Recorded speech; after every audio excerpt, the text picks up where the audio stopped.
स्वागत है दोस्तों आपका एसएससी आरा पे। आज हम कंप्लीट हमारी मॉडर्न हिस्ट्री करने वाले हैं एसएससी सीएचएसएल के लिए। मिडिवल हमने कर ली है, एंशियंट भी हमने कर ली है और आज पूरी होने वाली है। इसमें पूरा वीडियो देखना, सब कुछ समझ में आएगा। आप देखते हो, आप पूरा नहीं देखते हो, आप शुरुआत में 1-2 मिनट देखा और काट दिया। अब भाई शुरुआत में कैसे मैं आपको क्या दे दूँ, शुरुआत में क्या क्या दे सकता हूँ मैं आपको शुरुआत में? पूरा देखो ना यार, क्योंकि जब आदमी आगे बढ़ेगा धीरे धीरे तो आदमी का रिदम बैठेगा ना। अब आप अपनी जैसे कोई पसंदीदा फ़िल्म देखते हो, मूवीज़ देखते हो क्रोम पे या गूगल पे, तो उसमें ऐसे थे नहीं कि आपको सीधा क्लाइमैक्स दिखा दिया। पहले आपको पता है उसमें भी एक स्टोरी होती है कि honey I am going to office, मैं ऑफिस जा रहा हूँ। फिर उसके बाद पीछे से दंगल होता है। तो जो भी होता है तो आपको पता है यार, वो सब चीज़ें बीच में होती है, शुरुआत में तो होती नहीं है। तो शुरुआत हम पढ़ाई के तरीके से करेंगे और बोर मैं आपको होने नहीं दूंगा। मजाक मस्ती में पढ़ेंगे और आपकी पूरी जो मॉडर्न हिस्ट्री है उसको कवर कर लेंगे। तो चलते हैं समय खराब करे बगैर मॉडर्न हिस्ट्री की तरफ। तो मॉडर्न हिस्ट्री की जो शुरुआत है वो मानी जाती है, आपको पता है कि जो 1707 में जैसे जो औरंगजेब लास्ट, आपको बताया जो मुगल किंग जो था, जो पावरफुल था, उसके बाद आपको बताया कि मुगलों का पतन धीरे धीरे स्टार्ट हो गया। तो उसके बाद से हमारे यहाँ मतलब जो मॉडर्न हिस्ट्री है उसकी स्टार्टिंग मानी जाती है। लेकिन आपको पता है कि जो व्यापारी थे यानी जो यूरोपीय कंपनियां थी वो तो पहले से थी हमारे यहाँ। तो उनका आगमन जो है वो इम्पोर्टेंट है। आपको पता है कि सबसे पहले 1498 में कौन आया था यहाँ पे? वास्को डिगामा आया था, वास्को डिगामा। ये कौन था? ये पुर्तगाली था। और ये कहाँ पे आया था? ये आया था आपका केरला, कालीकट। तो क्या हुआ वहाँ पे इसके साथ, बताओ? कुछ तो हुआ ही होगा कालीकट में। तो वहाँ कहता है, ये अपने जो विवरण है उसमें पता लगता है कि वहाँ का राजा जो जमोरिन था उसने इसका स्वागत किया, जमोरिन ने। और इसको बोला कि no Hindi here, only Kerala people allowed here, God's own country, 100% education sir. तो वास्को डी गामा को काफ़ी सदमा लगा कि यार ये तो एजुकेटेड कंट्री में आ गया मैं। फिर इसने काफ़ी तारीफ की कि गॉड्स ओन कंट्री यानी मसाले बहुत, आपको पता है कि आज भी केरल मसालों के विख्यात है। तो ये पहला यूरोपीय था जो भारत में आगमन करता है, वास्को डी गामा 1498 में, कालीकट केरल में। इसके बाद चलते हैं नेक्स्ट स्लाइड। यहाँ से अब हमारी जो इंपॉर्टेंट चीज़ है वो कवर होने वाली। हमारे जो भारत में जो यूरोपीय कंपनी आई उनका कर्म कुछ इस प्रकार है। कर्म यानी मतलब पहले कौन आई, उसके बाद कौन आई, उसके बाद कौन आई, है ना? जैसे आपके जीवन में पहले कौन थी, उसके बाद कौन थी, यानी आप जो एक्स वगैरह नेक्स्ट वगैरह जो आपका कॉन्सेप्ट है, मैं उसकी बात कर रहा हूँ। पहले पुर्तगाली आए, यानी जो आपका रोनाल्डो का जो है ना, जो रोनाल्डो, आप काफ़ी भारत के जो बच्चे हैं वो उनके, आप कह सकते हैं चाहक हैं, या आप कह सकते हैं उनके फैन हैं। तो पुर्तगाली सबसे पहले आए, आपको पता है 1498 में। इन्होंने जो अपनी व्यापारिक कोठी, या कह सकते हो आप फैक्ट्री, कोठी का आपको पता है जैसे हमारे यहाँ जैसे लिंग, जैसे हमारे यहाँ होता है ना, जैसे आपको पता है आदमी का औरत हो गया है ना, पुरुष का मादा हो गया, वैसे कोठी का क्या होता है? जो भी होता है वो नकारात्मक होता है दोस्त। आप भी समझ गए होंगे, यानी कि रेड लाइट एरिया वगैरह जो भी। तो पुर्तगाली आपको बताया कि जो इनकी जो इन्होंने पहली फैक्ट्री एक तो कालीकट में की थी, लेकिन जो इन्होंने इंपॉर्टेंट किलेबंद की थी वो इन्होंने कोचीन में, अपनी जो पहली फैक्ट्री है वो कोचीन में इन्होंने मतलब स्थापित करी। उसके बाद आपको पता है कौन आ गए? डच आ गए। डचों ने कहाँ पे करी? इन्होंने करी मसूलीपट्टनम में, मसूलीपट्टनम में इन्होंने वहाँ पे करी। फिर आते हैं फिरंगी अंग्रेज, है ना? इन्होंने कहाँ पे करी? इन्होंने 1613 में सूरत में करी, जो एक बहुत ही फेमस है। जो ये डेनिश थे, डेनिश ने कहाँ पे करी? इन्होंने त्रावणकोर में करी, त्रावणकोर जो आपको बताया दक्षिण भारत में। और फिर फ्रांसीसी हैं, इन्होंने भी सूरत में करी। ये कुछ इनका कर्म रहा और ये इस क्रम में आए। आपको पता है कि पुर्तगाली सबसे पहले आए और सबसे अंत में गए, क्योंकि आपको पता है कि 1961 में जब गोवा आज़ाद हुआ तब गए थे ये। देख रहे हो स्ट्राइक रेट बहुत इन्होंने मेंटेन करी। तो पुर्तगाली आपको पता है पुर्तगाल से थे, नाम से ही पता चल रहा है। डच जो थे आपको पता है ये हॉलैंड नीदरलैंड वहाँ से थे। अंग्रेज आपको पता है जो इंग्लैंड वगैरह वहाँ से थे। और डेन जो थे वो डेनमार्क, डेनिश लोग थे, डेन कंपनी थी। फ्रांसीसी जो आपको पता है फ्रांसिस थे, नाम से ही जाहिर हो रहा है। पुर्तगालियों में आपको पता है जो सबसे फेमस एक तो आपको पता है अल्मीडा था, फ्रांसिस टोरी अल्मीडा। उसने आपको बताया एक नीति चलाई, कौन सी? Blue water policy. इंपॉर्टेंट है, ध्यान रखना, ब्लू वाटर पॉलिसी। अब आप इसको आसानी से याद भी रख सकते हो, क्योंकि आपको पता है कि आसमान भी ब्लू होता है, आज ब्लू है पानी पानी। हनी सिंह ने इसीलिए कहा था, क्योंकि अल्मीडा ने हनी सिंह को कहा था कि मैं आपको एक ज्ञान की बात बताता हूँ। कहा बोलो क्या? कहा कि आज ब्लू है पानी पानी। तो इसी पे उन्होंने ये, उन्हीं से यहाँ यहीं से हनी सिंह ने वो आपको बताया लिरिक्स उठाए। ब्लू वाटर पॉलिसी जो है आपकी अल्मीडा ने बनाई थी, हाँ। ये पुर्तगाली गवर्नर था। इसके बाद आएगा आपका अल्बुकर्क। अल्बुकर्क, ये आपको बताया कि पुर्तगालियों का भारत में वास्तविक संस्थापक माना जाता है। पुर्तगाली शक्ति का मतलब वास्तविक संस्थापक पुर्तगालियों का। और इसके बाद है क्या दोस्तों कि इनके बारे में पढ़ना चाहे तो काफ़ी कुछ काफ़ी कुछ पढ़ सकते हैं। पुर्तगालियों का वास्तविक माना जाता है ये संस्था को। लेकिन बात यह है कि क्या हमें यहाँ पीएचडी करनी है या हमें आपके सिलेक्शन से मतलब है। तो मैंने क्या एनालिसिस किया काफ़ी कुछ अभी जो वर्तमान में एग्जाम हुए उनके बारे में। तो मैंने देखा है कि एक तो मॉडर्न हिस्ट्री से सवाल बन ही नहीं रहे हैं, बन भी रहे हैं तो बहुत ही कम बन रहे हैं, और वो जहाँ से बन रहे हैं मैंने वही वही टॉपिक कवर किए हैं। अब मैं आपको बढ़ाऊँ मैं आपको इनके बारे में पढ़ाऊँ कि ये आपस में लड़ रहे हैं मर रहे हैं और उनसे सवाल ही नहीं आ रहा है, तो आप फालतू में ये चीज़ें याद रखोगे तो मतलब क्या। तो इस क्लास में वो सारी वो चीज़ें आपकी कवर की है मैंने, जो आने का उनका चांसेस हैं, बाकी उनसे बाहर तो आने का मेरे को नहीं लगता चांसेस। तो ये पुर्तगालियों का वास्तविक संस्थापक माना जाता है आपका अल्बुकर्क। इसके बाद आपको पता है कि ये जो 1660 है, यहाँ पे आपको पता है कि वाडीवास का युद्ध होगा, है ना। ये कुछ इंपॉर्टेंट चीज़ है वाडीवास का। अंग्रेज जो आपको बताया कि 1600 में इन्होंने आपको बताया एलिजाबेथ क्वीन थी, वहाँ से इन्होंने फरमान पत्र और वहाँ से आई है। इसके बाद चलते हैं अंग्रेजों की तरफ। यहाँ से आप कह सकते हो कि मिडिवल हिस्ट्री मॉडर्न हिस्ट्री जो है आपकी, ये आप कंप्लीट तरीके से कह सकते हो यहाँ से स्टार्ट होती है। क्योंकि होता क्या है, ये जो 1757 यहाँ होता है आपका प्लासी का युद्ध। रॉबर्ट क्लाइव जो है आपका, है ना, क्लाइव, ये जो है नाम से पता चल रहा है चतुर आदमी है, एक बहुत ही धूर्त व्यक्ति आप कह सकते हो। एक दोस्तों ये जो आप प्लासी बक्सर का ये आप युद्ध पढ़ते हैं तो इसमें आप एक तो इमोशनली आप फील ना करें इतना ज़्यादा, आप दुखी ना हो। क्योंकि देखो ना तो हमारे नवाब काम में आने वाला था ना ये काम में आने वाला था। दरअसल ये युद्ध जो है वो इसलिए हुआ कि नवाब जीता तो भारत की जनता का शोषण नवाब करेगा यानी बंगाल का, और अगर अंग्रेज जीते तो ये शोषण करेगा। यानी कोई भी जीते हमें क्या है, मर गए आपके ऊपर ये कचरा आपको पढ़ने के लिए छोड़ के। मैं तो कहता हूँ आपके सामने दोनों हो तो दोनों को जिंदा जला दो ताकि ये सबूत ही ना मिले। तो 1957 में रॉबर्ट क्लाइव और यहाँ का बंगाल का जो नवाब था कौन, सिराजुद्दौला, सिराजुद्दौला, ये आपको बताया कि एक फास्ट गेंदबाज भी थे भारत के अतीत में। तो सिराजुद्दौला यानी मजाक की बात थी, उस समय तो आपको पता है क्रिकेट का उतना था ही नहीं। तो रॉबर्ट क्लाइव वर्सेस सिराजुद्दौला ये युद्ध होता है बंगाल के लिए, आपको पता है बंगाल का नवाब था ये। तो इसमें क्लाइव जीत जाता है प्लासी के युद्ध में। और फिर आपको पता है कि ये अपना जो एक कठपुतली होता है, यानी जिसको वो एक नाम मात्र का होता है लेकिन उसको कंट्रोल कौन करता है, कंट्रोल वो करता है जो वास्तविक संस्थापक होता है। जैसे आपने मिडिवल में क्या पढ़ा, नसीरुद्दीन महमूद जो है वो शासक था लेकिन वो एक कठपुतली था, चलाता कौन था, बलबन, बलबन ही तो चलाता था। ठीक उसी प्रकार इन्होंने बनाया मीर जाफर को, इसके बाद मीर जाफर को बनाया। तो आपको पता है जाफर कठपुतली था। तो आपको पता है जो कठपुतली व्यक्ति होते हैं जो दूसरों द्वारा नियंत्रित हो जाते हैं, उनके जीवन में कोई क्रांति नहीं करती, वो अत्यधिक बुद्धिमान नहीं होते हैं। क्योंकि जो बुद्धिमान व्यक्ति है वो अपनी स्वतंत्रता से समझौता कैसे करेगा, वो उसका अपना एक निजी अस्तित्व होता है। तो ऐसे व्यक्ति को अंग्रेजों को भी समझ में आ गया कि यार नहीं ये तो फालतू है, ये हमें उतना प्रॉफिट नहीं दे सकता। तो ये बनाएंगे मीर कासिम को, इसके बाद मीर कासिम को। तो फिर ये होगा आपका 1764 में युद्ध, बक्सर का युद्ध। इसमें कौन कौन लड़ेंगे आपके, शेर, चीता और जादू। यानी एक तो शाह आलम, शाह आलम सेकंड, ये कौन था, ये मुगल, मुगल था ये आपका, है ना, ध्यान रखना मुगल। और अवध का नवाब था आपका कौन, शुजाउद्दौला, शुजाउद्दौला, ये आपका अवध का था। और खुद बंगाल का जो आपको बताया जिसके लिए युद्ध हुआ था वो कौन था, वो था आपका मीर कासिम, मीर कासिम। तो ये बक्सर का युद्ध होता है। और ये ध्यान रखना आपके प्लासी से भी बहुत इंपॉर्टेंट युद्ध है ये, क्योंकि इसके बाद ही भारत में जो आपके ये अंग्रेज हैं ये व्यापारिक से राजनीति में ट्रांसफर करते हैं। ध्यान रखना अगर कहीं पूछ ले कि ईस्ट इंडिया कंपनी का भारत में राजनीतिक अस्तित्व कहाँ से उभरता है तो वो बक्सर के युद्ध से उभरता है। क्योंकि उसके बाद आपको पता है कि बंगाल, उड़ीसा, जो आपका क्षेत्र है बंगाल उड़ीसा वाला बिहार वाला, वहाँ आपको पता है इनको राजस्व, दीवानी, फौजदारी जो सारे अधिकार प्राप्त हो जाते हैं उड़ीसा बिहार के, इनको पता अधिकार प्राप्त हो जाते हैं सारे, है ना। ये आप पता ये अधिकार पूरा ये इनके अंदर इनके अंडर में आ जाता है, अधिकार इनको मिल जाता है। और अगर आपको ये पूछ ले कि भारत में ईस्ट इंडिया कंपनी का जो अंत है वो किससे है, तो आपको ध्यान रखना है कि आपको जो 1858 का भारतीय जो अधिनियम है गवर्नमेंट ऑफ इंडिया एक्ट उससे। क्योंकि उसके बाद आप कहोगे सर नहीं हम तो आज़ाद 1947 में होते, लेकिन भाई वो आपको पता है ब्रिटिश ताज जो था उसका आएगा शासन, है ना। तो यहाँ बात करते हैं बक्सर का युद्ध पे। तो होता क्या है कि ये तीनों मिल जाते हैं और ये एक व्लॉग अपलोड करते हैं, कौन कौन, शाह आलम, शुजाउद्दौला और मीर कासिम।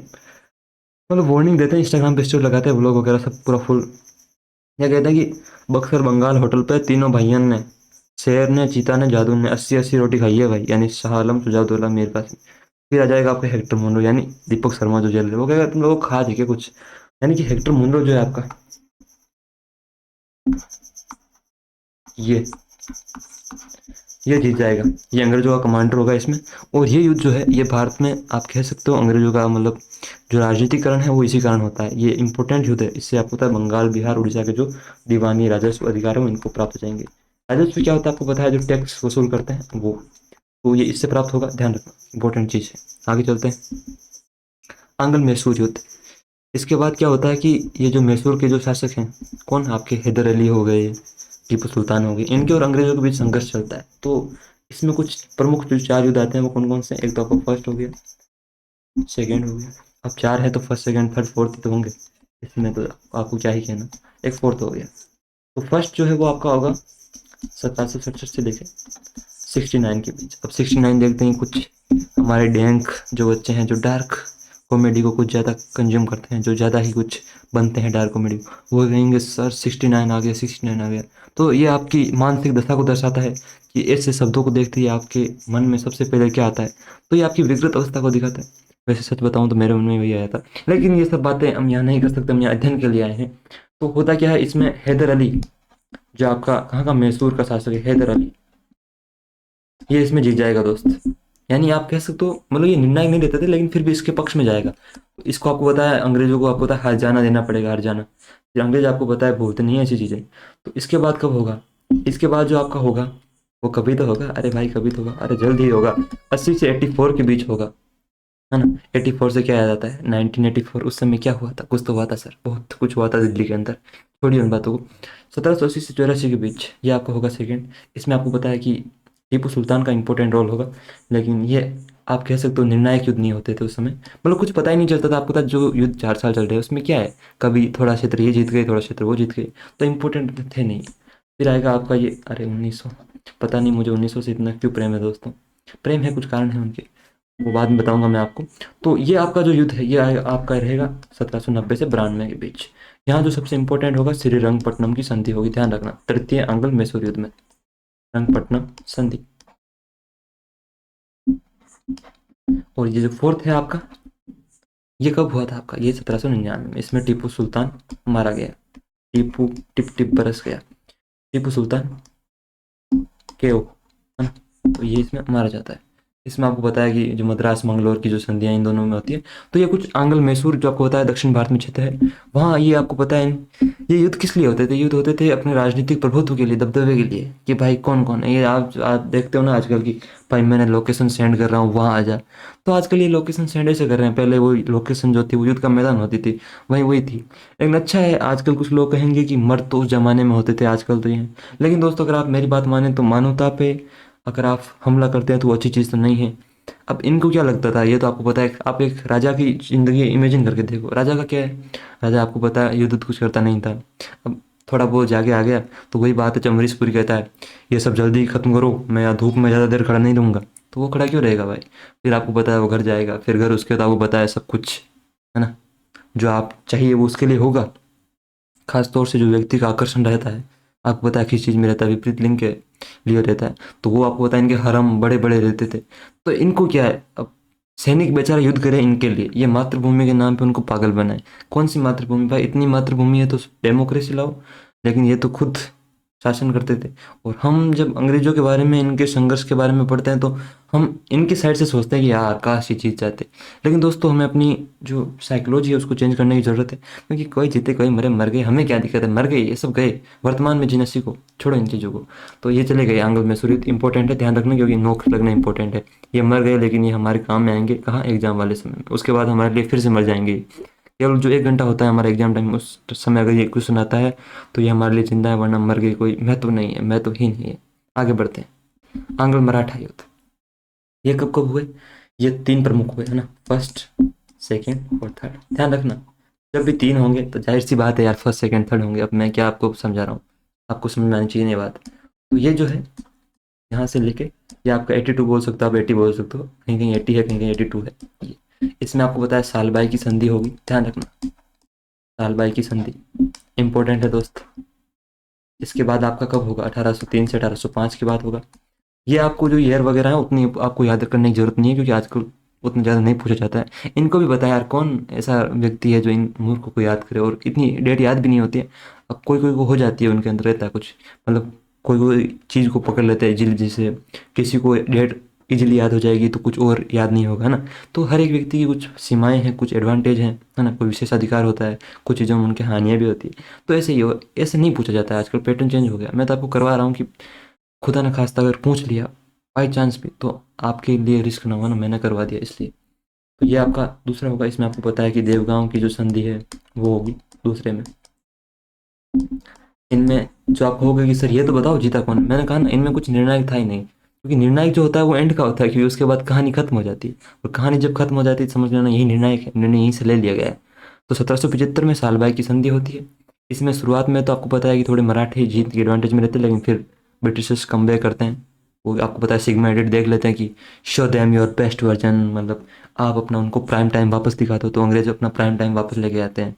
और फिर आपको पता है कि अंग्रेज वो गाना भी चलाते हैं कि मैंने शिक्षक से पहले ड्रग्स देखा, 29 साल का मैं, पर लगता मैंने सब देखा।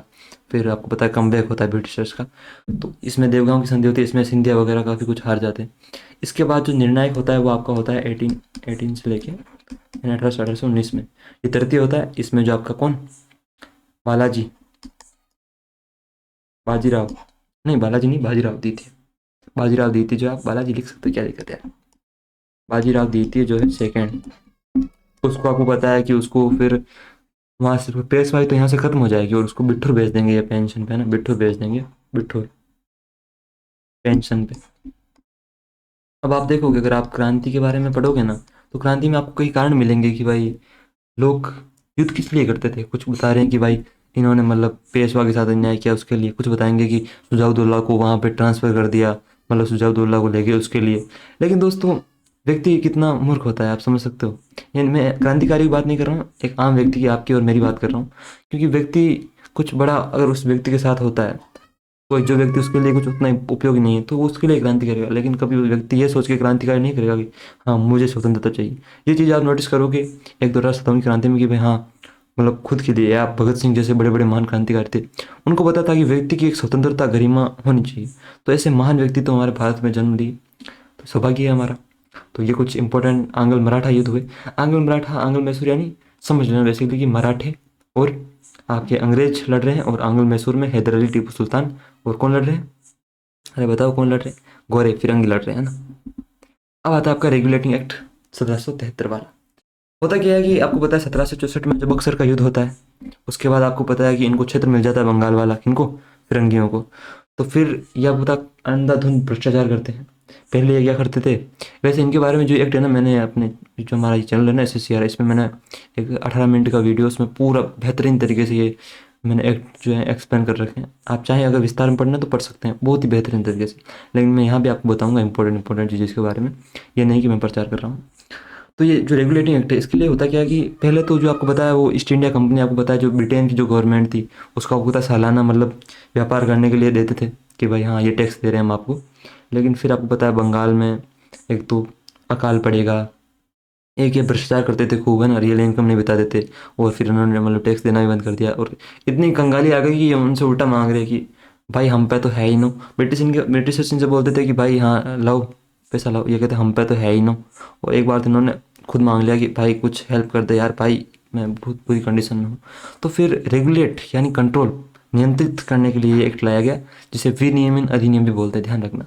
तो इसमें कुछ इंपॉर्टेंट चीज़ें की गई थी। एक तो क्या है कि जो बंगाल का गवर्नर था, बंगाल का गवर्नर, गवर्नर को क्या बना दिया इन्होंने, गवर्नर जनरल बना दिया, ध्यान रखना। बस जनरल हेड कर दिया इसमें, इसको गवर्नर जनरल बना दिया। और ऐसा करने वाला मतलब इस पद को पाने वाला पहला व्यक्ति कौन था, वो था प्रथम, मतलब जो फर्स्ट जिसने ये अचीव किया वो था वॉरेन हेस्टिंग्स, ध्यान रखना इंपॉर्टेंट है। वॉरेन हेस्टिंग्स जो है बंगाल का पहला गवर्नर जनरल है, ध्यान रखना।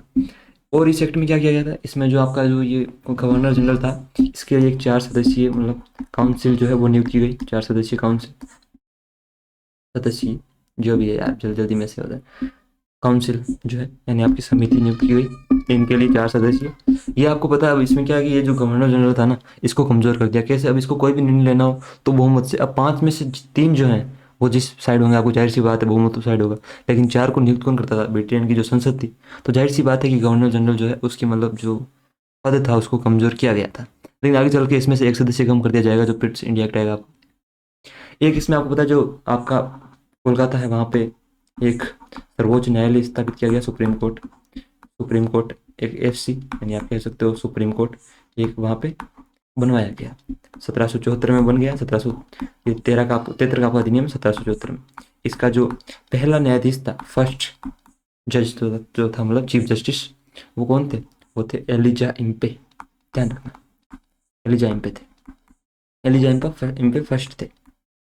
दोस्तों बने रहें, सब कुछ करेंगे हम इसमें। कैसे डैडी इंडिया आएंगे, डैडी यानी हमारे बापू, बापू जो है वो इंडिया आएंगे, सब कुछ इसमें कवर होगा, ध्यान रखना। तो ये कुछ इंपॉर्टेंट चीज़ें थी विनिमय एडमिन से।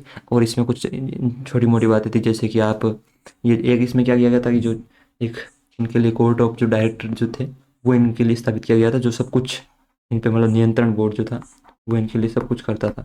एक मतलब 24 व्यक्ति थे इसमें, वो इनका पूरा जो डाटा था वो कलेक्ट करके सब वहाँ ब्रिटिशर्स को भेजते थे आगे। 24 थे इनकी संख्या। इनके बारे में अगर आपको विस्तार से समझना है ना दोस्त, तो आप वो क्लास जरूर देखना, मैं आपको यही कहूँगा। तो ये रेगुलेटिंग एक्ट की कुछ बातें थी। इसमें ये भी कहा गया था कि भाई आप भारतीयों से क्या है, क्या मतलब ये रिश्वत लेते थे काम करवाने के लिए।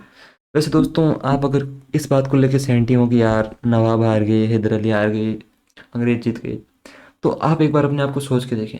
मान लो नवाब आपको कुछ कहता है, तो आप नवाब के सामने बड़ास भी नहीं निकाल सकते, क्योंकि आपको पता है नवाब जेल करवा दे। वही आप अंग्रेजों के सामने आप प्यार से उसको गाली दे, उसको समझ में नहीं आ रहा क्या बोल रहे हैं, आप आराम से बोल रहे हैं, अरे माँ, मतलब आप जो भी आपके शब्द हैं भीतर के, मैं यहाँ तो आपको बता नहीं सकता ना दोस्त। वैसे मैं बताता भी नहीं हूँ, मैं बहुत ही सुंदर सुशील व्यक्ति हूँ, मेरा इन चीज़ों से कोई वास्ता नहीं है, मैं बदमाशी लाइन में भी नहीं हूँ, मेरे ऊपर झूठे आरोप ना लगाएं दोस्त।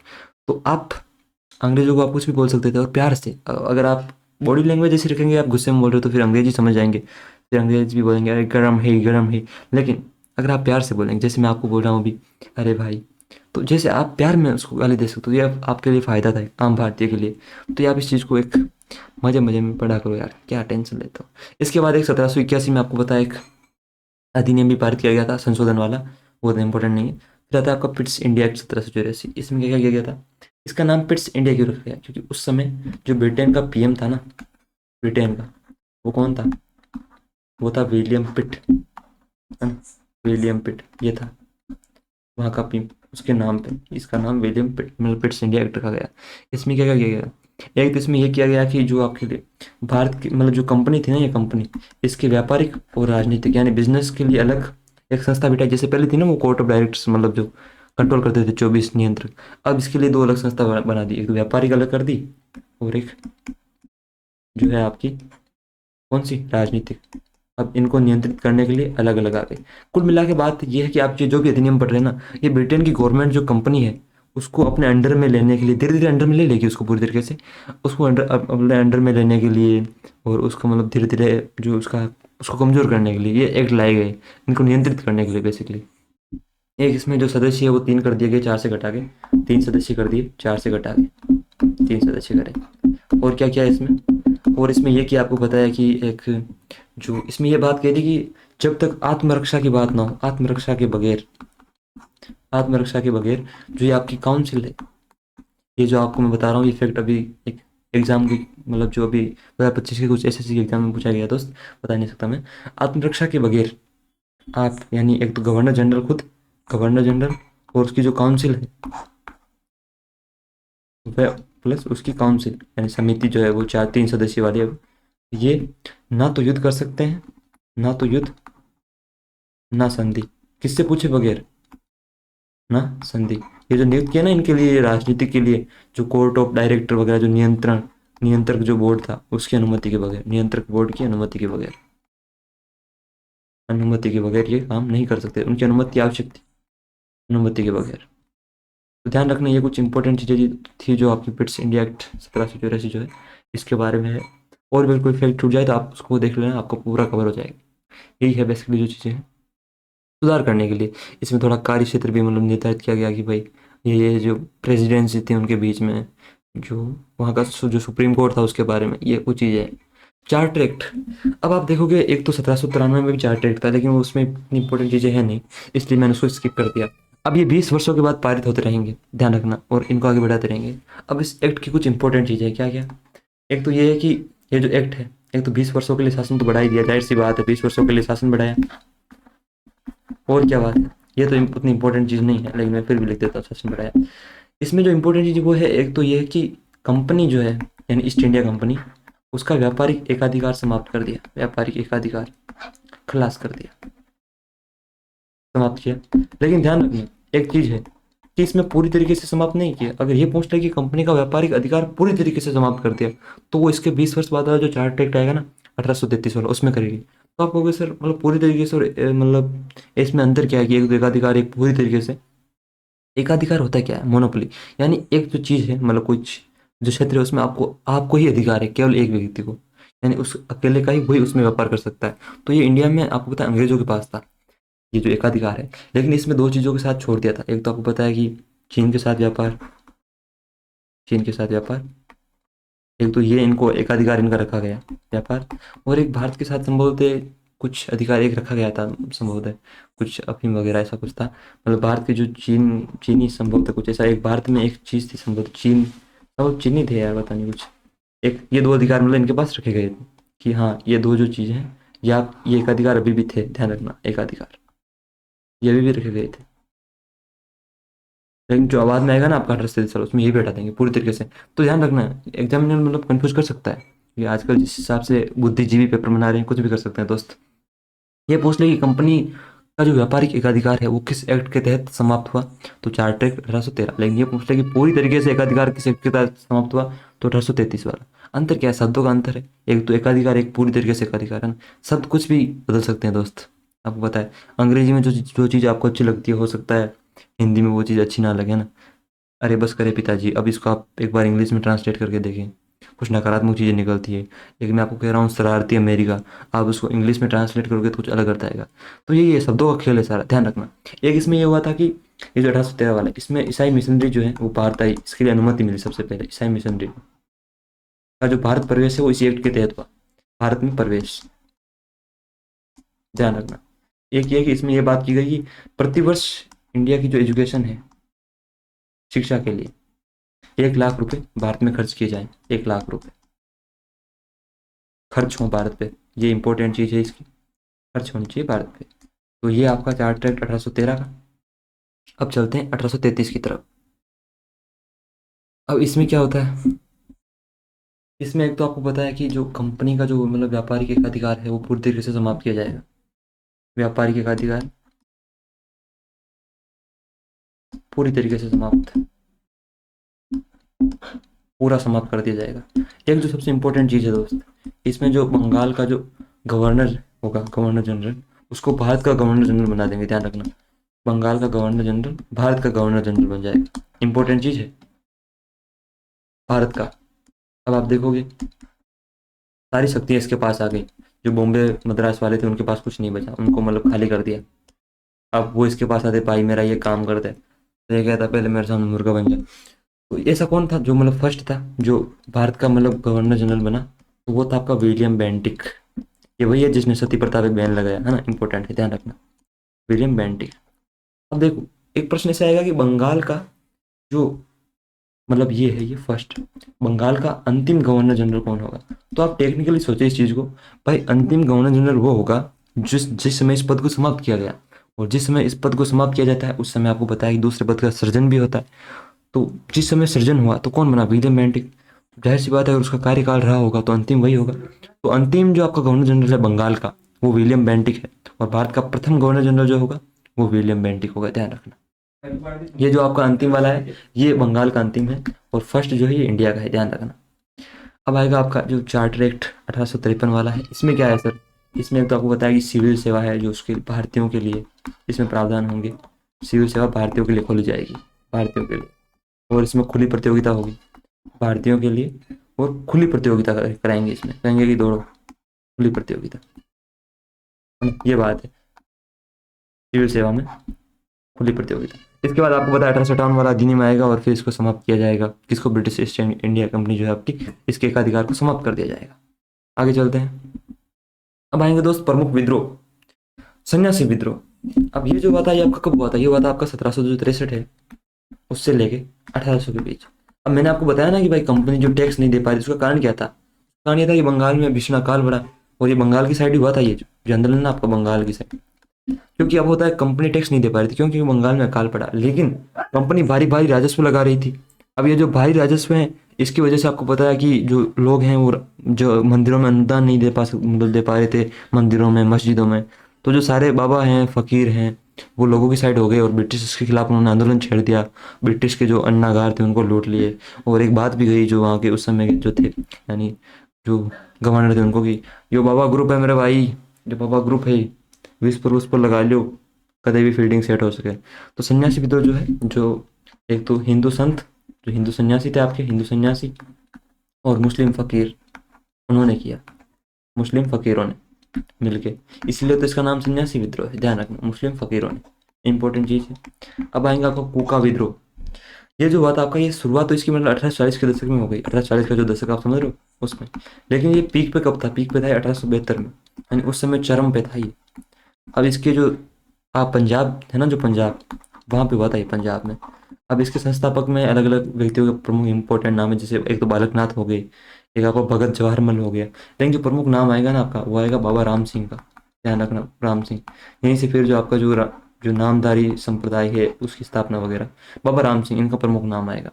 होता क्या है इसमें ये बातें की गई थी, एक तो जो ब्रिटिशर्स शोषण कर रहे थे उसके खिलाफ, एक जो सिखों की जो मतलब आपको बताया कि जो ये जो भूलते जा रहे थे सिखों की जो पारंपरिक जो जीवन शैली है उसको मतलब उसके लिए सिखों का एक धार्मिक आंदोलन कह सकते हो आप इसको, एक उसको वापस लाने के लिए धार्मिक आंदोलन और ब्रिटिशर्स के जो शोषण थे उसके खिलाफ और जो बुरी बुरी चीजें थी उसके खिलाफ पंजाब में हुआ था कुका विद्रोह, ध्यान रखना इंपॉर्टेंट है। संथाल विद्रोह ये कब हुआ था, तो संथाल विद्रोह जब हुआ था कभी तो कभी हुआ था, ये हुआ था आपका जो 1857 की क्रांति उससे कुछ समय पहले यानी 1856 में। इसके पीछे एक लंबी कहानी है। कहानी ये है कि आपको पता है 1793 में कॉर्नवालिस आएगा और वो इस्तमराई जिसे स्थायी बंदोबस्त कहेंगे वो लागू करेगा। उसके बाद यहाँ पे संथाल जो हैं इन लोगों को बहुत परेशान करेंगे ये लोग। दामिन को एक नाम मिलेगा आपको कहीं कहीं देखने को, ये थी क्या ये एक पहाड़ी पट्टी थी जहाँ ये रहते थे, मतलब इनका घर था पहाड़ी घर आप कह सकते हो, पहाड़ी पट्टी या पहाड़ी बेल्ट कह सकते हो आप, जहाँ पे ये रहते थे है ना उस समय। तो वहाँ पे ये एक तो बाहर के लोग आ रहे थे, एक ये ब्रिटिशर्स जो थे इनसे जबरन अलग अलग खेती करवा रहे थे इनके साथ, मतलब बहुत भेदभाव कर रहे थे इनके एरिया में आ रहे थे, तो इसलिए संथाल विद्रोह करेंगे। ये संथाल कहाँ रहते हैं, जो आपका बिहार झारखंड वाला इलाका है ना बंगाल वाला, यहाँ पे यहाँ रहते हैं ये संथाल। तो इसका नेतृत्व किसने किया, सिद्धू और कान्हू, सिद्धू और कान्हू इन्होंने इसका नेतृत्व किया, ध्यान रखना। अब आएगा आपका मुंडा विद्रोह, ये कब हुआ, ये आपका हुआ 1899 से लेकर मतलब 1900 जो बिरसा मुंडा आप आज भी देखो स्टेडियम भी देखने को मिलेगा आपको, बिरसा मुंडा हॉकी स्टेडियम है ना। बिरसा मुंडा जो है इन्होंने इनके नेतृत्व में हुआ ये, और इसका ये था कि भाई एक स्वतंत्र मुंडा राष्ट्र की मांग रखी इन्होंने, मुंडा जनजाति है ध्यान रखना, स्वतंत्र मुंडा राष्ट्र। और ये हुआ कि भाई ये जो बाहर वाले आउटसाइडर्स है ना इनको हमारे यहाँ आने मत दो, स्वतंत्र मुंडा राष्ट्र। ये एक प्रमुख आदिवासी नेता भी है, ध्यान रखना प्रमुख आदिवासी नेता है। ये आदिवासियों का विद्रोह था, इंपॉर्टेंट चीज है, झारखंड वाली साइड है ना वहाँ पे आदिवासी नेता, झारखंड से इनका संबंध माना जाता है, झारखंड झारखंड में। और ठीक वही चीज़ है दोस्तों, जैसे आप आज देख रहे हो महाराष्ट्र से बिहारियों को बाहर निकाला जा रहा है कि यहाँ पे हमारी चीज़ होनी चाहिए, दक्षिण में आप देखोगे कि मारवाड़ियों को बाहर निकाला जा रहा है, पंजाब में भी हो रहा है। ठीक उसी प्रकार जो बाहरी घुसपैठिए इनके वहाँ आ रहे थे और ब्रिटिशर्स भी आ रहे थे आपको पता है, तो उन्हीं के खिलाफ इन्होंने विद्रोह किया था, इंपॉर्टेंट है। ये जो नील विद्रोह है आपका ये कब हुआ था, ये आपका हुआ था 1859 में, ध्यान रखना। ये हुआ था ये जब नील की खेती करवा रहे थे, ये बंगाल का जो क्षेत्र है वहाँ पे हुआ था, बंगाल क्षेत्र में। ये भी इम्पोर्टेंट है नील की खेती के लिए। आगे चलते हैं 1857 की क्रांति, इसके पीछे कारण क्या थे। कारण एक तो आपको पता है कि जो चर्बी वाले कारतूस हैं, चर्बी वाले कारतूस जो नई एनफील्ड राइफल्स थी जी, चर्बी वाले कारतूस, उसमें होता ये है जो आपकी एनफील्ड राइफल थी ना एनफील्ड, उसमें मतलब ऐसे पता नहीं हकीकत है या कुछ अफवाह थी, ये थी कि गाय और सुअर की चर्बी, गाय और सुअर इनकी चर्बी लगी हुई है। अब होता क्या था कि इनको मुंह से कारतूस को काटना पड़ता था। तो आप कहोगे कि सर जैसे गाय हमारे लिए पूजनीय है वैसे सुअर भी मुसलमानों के लिए पूजनीय है, नहीं नहीं, सुअर जो है वो मुसलमानों के लिए पूजनीय नहीं है, ध्यान रखना। सुअर को अलाउ भी नहीं है मुसलमानों में, इसलिए तो वो इससे नफरत करते हैं। इसलिए सुअर को अगर वो मुंह पे लगाए तो उनका तो आपको पता है धर्म भ्रष्ट हो जाए, और हिंदुओं में तो गाय को पवित्र माना जाता है। तो इसीलिए एक तो ये कारण था। एक आपको बताया कि 1856 में, मतलब कारण बता रहा हूँ मैं इसके, एक आपको बताया कि जो 1829 में आपको पता है सती प्रथा बैन कर दी गई, मतलब सुधार सही हुए, लेकिन रूढ़िवादी लोगों को कुछ आपको बताया कि हमारे धर्म से छेड़छाड़ कर रहे हैं मत करो, ऐसे होता है ना यार, थिंकिंग होती है लोगों की।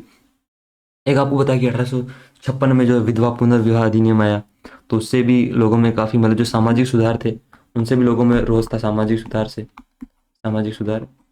और ये जो चर्बी वाले कारतूस थे, इनका इंपॉर्टेंट रोल रहा है इसमें। फिर आपको पता है कि मंगल पांडे, जो बाघ बाघ आप कहोगे सर शेर को मारते हैं, शेर नहीं, जो आपका एक लेफ्टिनेंट था ब्रिटिशर्स का, उनको मंगल पांडे मार देंगे। उसके बाद उनको 8 अप्रैल को फांसी दी जाएगी, है ना, 8 अप्रैल को मंगल पांडे को फांसी मिलेगी।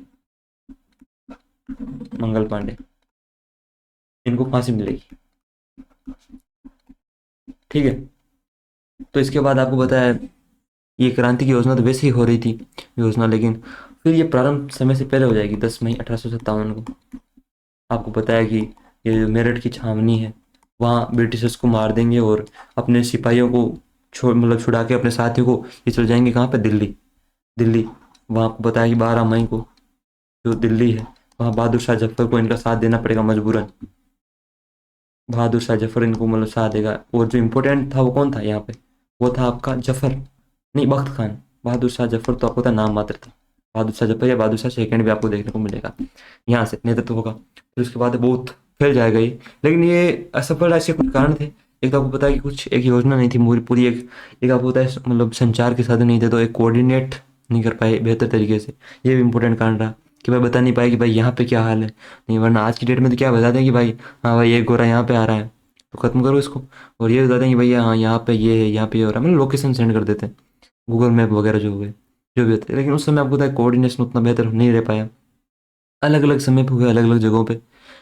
उतनी एकता भी नहीं दिखी दोस्तों। हिंदू मुस्लिम एकता की बात की गई, लेकिन कई जगह पे नहीं दिखी आपको पता है। और आप आपसी फूट के कारण, और फिर आपको पता है अंग्रेजों के पास उच्च स्तरीय संसाधन थे, हथियार थे, इसी कारण ये आंदोलन। तब कि आपको पता है कि काफ़ी पुरानी चीज़ें जैसे कमल और जो रोटी है उसको इसका चिन्ह बनाया गया। 1857 क्रांति से कुछ इंपॉर्टेंट चीज़ें हैं। जो सावरकर है, उन्होंने इसको क्या कहा, सावरकर ने इसको भारत का फर्स्ट स्वतंत्रता संग्राम कहा है। ध्यान रखना, फर्स्ट स्वतंत्रता संग्राम इंपॉर्टेंट चीज़ है, स्वतंत्रता संग्राम। देख के ये देख के चलिए मेरे भाई, इन चीज़ों को कैसे भी क्वेश्चन बन सकते हैं। छोटा सतन क्रांति, ये इंपॉर्टेंट चीज़ें इससे संबंधित।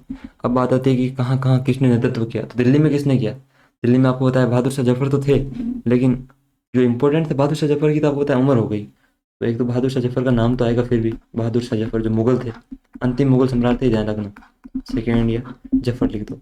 और जो इंपॉर्टेंट थे वो थे जनरल बख्त खान, उन्होंने इसका नेतृत्व किया, ध्यान रखना, बख्त खान ने।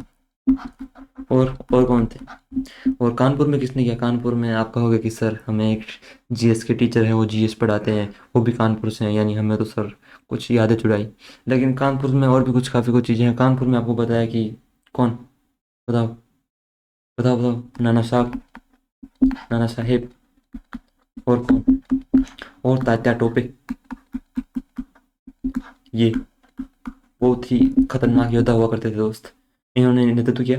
झांसी में आपको बताया कि खूब लड़ी मर्दानी, वो तो झांसी वाली रानी थी, बुंदेले हर बोलो के मुँह हमने सुनी कहानी थी। क्या मतलब आप कह सकते हो कि एक बार तो घोष पहुंचा जाते हैं, व्यक्ति का शरीर का रोआ रोआ खड़ा हो जाता है ना। देख रहे हो मतलब क्या मर्दानी थी, क्या मतलब लड़ने वाली थी हमारी रानी लक्ष्मीबाई, रानी लक्ष्मीबाई।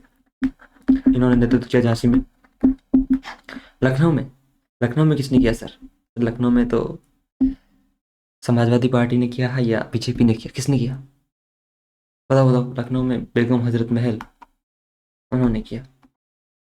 आपको पता है लखनऊ को नवाबों का शहर भी बोलते हैं, बेगम हजरत महल। और बिहार में आपको पता है कि बहुत ही जगदीशपुर आरा जो क्षेत्र था, वहाँ पे एक बहुत ही खतरनाक क्रांतिकारी व्यक्ति, आरा बिहार, कुंवर सिंह, ठाकुर कुंवर सिंह, इन्होंने किया। बहुत ही जबरदस्त व्यक्ति थे ये। फिर आपको बताया कि यहाँ जो विद्रोह का दमन है, वो निकलसन, हडसन, कैंपबेल, ये प्रमुख थे जिन्होंने किया। कौन कौन, ध्यान रखना, निकलसन, हडसन और कैंपबेल। कैंपबेल तो एक प्रमुख नाम आएगा आपका। झांसी में किसने किया, यहाँ पे हुरोज, किसने किया, और यहाँ पे नील वगैरह जो है। और यहाँ दिल्ली में निकलसन, हडसन, यहाँ पे कानपुर में कैंपबेल। ये इंपॉर्टेंट है, ध्यान रखना। अब आएगा आपका गवर्नमेंट ऑफ इंडिया एक्ट, इसके बाद 1858 का। इसमें क्या होगा, ये इंपॉर्टेंट है दोस्त। आपको कई बार एग्जामिनर ऐसे फंसा देगा कि भारत में ब्रिटिश ईस्ट इंडिया कंपनी का अंत कैसे होता है? आपको होगा कि सर 1947 में हमें आज़ादी मिली और वो चले गए। तो एग्जामिनर कहेगा कि बेटे तुम्हारी यहाँ एसएससी में कोई ज़रूरत नहीं है, तुम एनआर सर की क्लास देखो, क्योंकि एनआर सर जो पढ़ाते हैं वो कोई नहीं पढ़ा सकता। ये एनआर सर का घमंड बोल रहा है। जी नहीं दोस्तों, मजाक की बात है, घमंड तो कभी था ही नहीं। क्या घमंड करे यार भाई। भाई देखो, जीवन में टेंशन मत लेना, सीधी बात बता रहा हूँ मैं आपको। टेंशन अब मैं क्या बताऊँ, आपको भी होती है, मेरे को भी होती है। अभी मैं भी स्टूडेंट ही हूँ, मेरी भी आपको पता है, आपको भी चिंता है कि यार नौकरी लगनी है। सेम मेरी कंडीशन है, लेकिन मैं यहाँ पे आके अगर अपना रोना रोऊँ कि यार मैं ऐसे बैकग्राउंड से आता हूँ, हमारे यहाँ आर्थिक स्थिति ऐसी वगैरह, मतलब जो भी लोग व्यूज़ बटोरते हैं जिसके नाम पे, उससे होने वाला क्या है यार। हमें अपनी मेहनत करनी है, अगर मेहनत करेंगे और अगर किसी एक शक्ति ने ऊर्जा ने चाहा तो जरूर हमें अपना फल मिलेगा। तो आप भी मेरे साथ मेहनत करते रहो, रोना नहीं है, हार नहीं मानना है। एक कसौटी है, कसौटी पे बंधे जाना है, जैसा कि आपको पता है ओशो के शब्द हैं, बड़े प्यारे शब्द हैं, वही बात है। तो इसमें आपको फंसा लेगा, क्योंकि जो ब्रिटिश ईस्ट इंडिया कंपनी है, ईस्ट इंडिया कंपनी, उसका अंत इसी एक्ट से होगा। इंडिया कंपनी यहाँ एंड होगी, यहाँ होगी इसका अंत, और जो शासन चला जाएगा वो जाएगा ब्रिटिश ताज, यानी जो भी ब्रिटिश का क्राउन अब पहनेगा, यानी राजा रानी जो भी है, ब्रिटिश ताज का शासन यहाँ से आरंभ होगा। ताज का शासन आरंभ। और यहाँ जो आपको बताया कि पहले गवर्नर जनरल का जो पद था, गवर्नर जनरल, उसको आपको पता है कि खत्म कर दिया जाएगा और नया पद सृजन किया जाएगा, वायसरॉय। और जो फर्स्ट वायसरॉय होगा वो कौन होगा बताओ? फर्स्ट वायसरॉय लॉर्ड, लॉर्ड तो क्या ही लिखे यार, इनके कौन से भगवान है ये साले, एक तो पता नहीं इन्होंने कौन कौन सी प्रथाएं चला रखी है। कैनिंग, कैनिंग, कनिंग, गणित, आप जो भी कहो, कैनिंग, ये फर्स्ट वायसरॉय था आपका।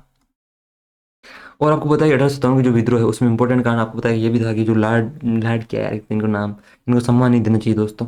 एक तो आपको पता है समाज ऐसा है कि बचपन से हमें यही सिखाया जाता है, वो चीज़ें अंदर बैठ जाती है। डलहौजी का आपको पता है कि एक जो व्यक्तिगत का सिद्धांत था नहीं, उसमें क्या करता था वो, अगर बच्चा नहीं हो रहा है ना आपका, अब अगर आप कहोगे मैं तो गोद ले लूँगा, तो डलहौजी कहेगा नहीं भैया, आपका जो ये शासन है वो हम संभालेंगे, आप जाओ तपस्या करो। तो ये कुछ चीज़ें थी, इसके लिए आपको पता है विद्रोह हुआ। तो फर्स्ट वायसरॉय आपका कैनिंग को बनाया गया, इसी समय यह विद्रोह हुआ था। तो इससे आपको ब्रिटिश इंडिया जो है वो, जिसका शासन है वो ताज, ब्रिटिश ताज के पास जाएगा और ईस्ट इंडिया कंपनी यहाँ से चली जाएगी। तो ये आपकी इंपॉर्टेंट चीज़ है, ध्यान रखना, बहुत ही इंपॉर्टेंट है। भारतीय राष्ट्रीय कांग्रेस, इसकी स्थापना कब होगी दोस्त? 1885 में इसकी स्थापना हुई, ध्यान रखना। ए ओ ह्यूम के समय, ए ओ ह्यूम के समय इसकी स्थापना होगी, मतलब यही करेगा स्थापना इसके समय, तो क्या होगी?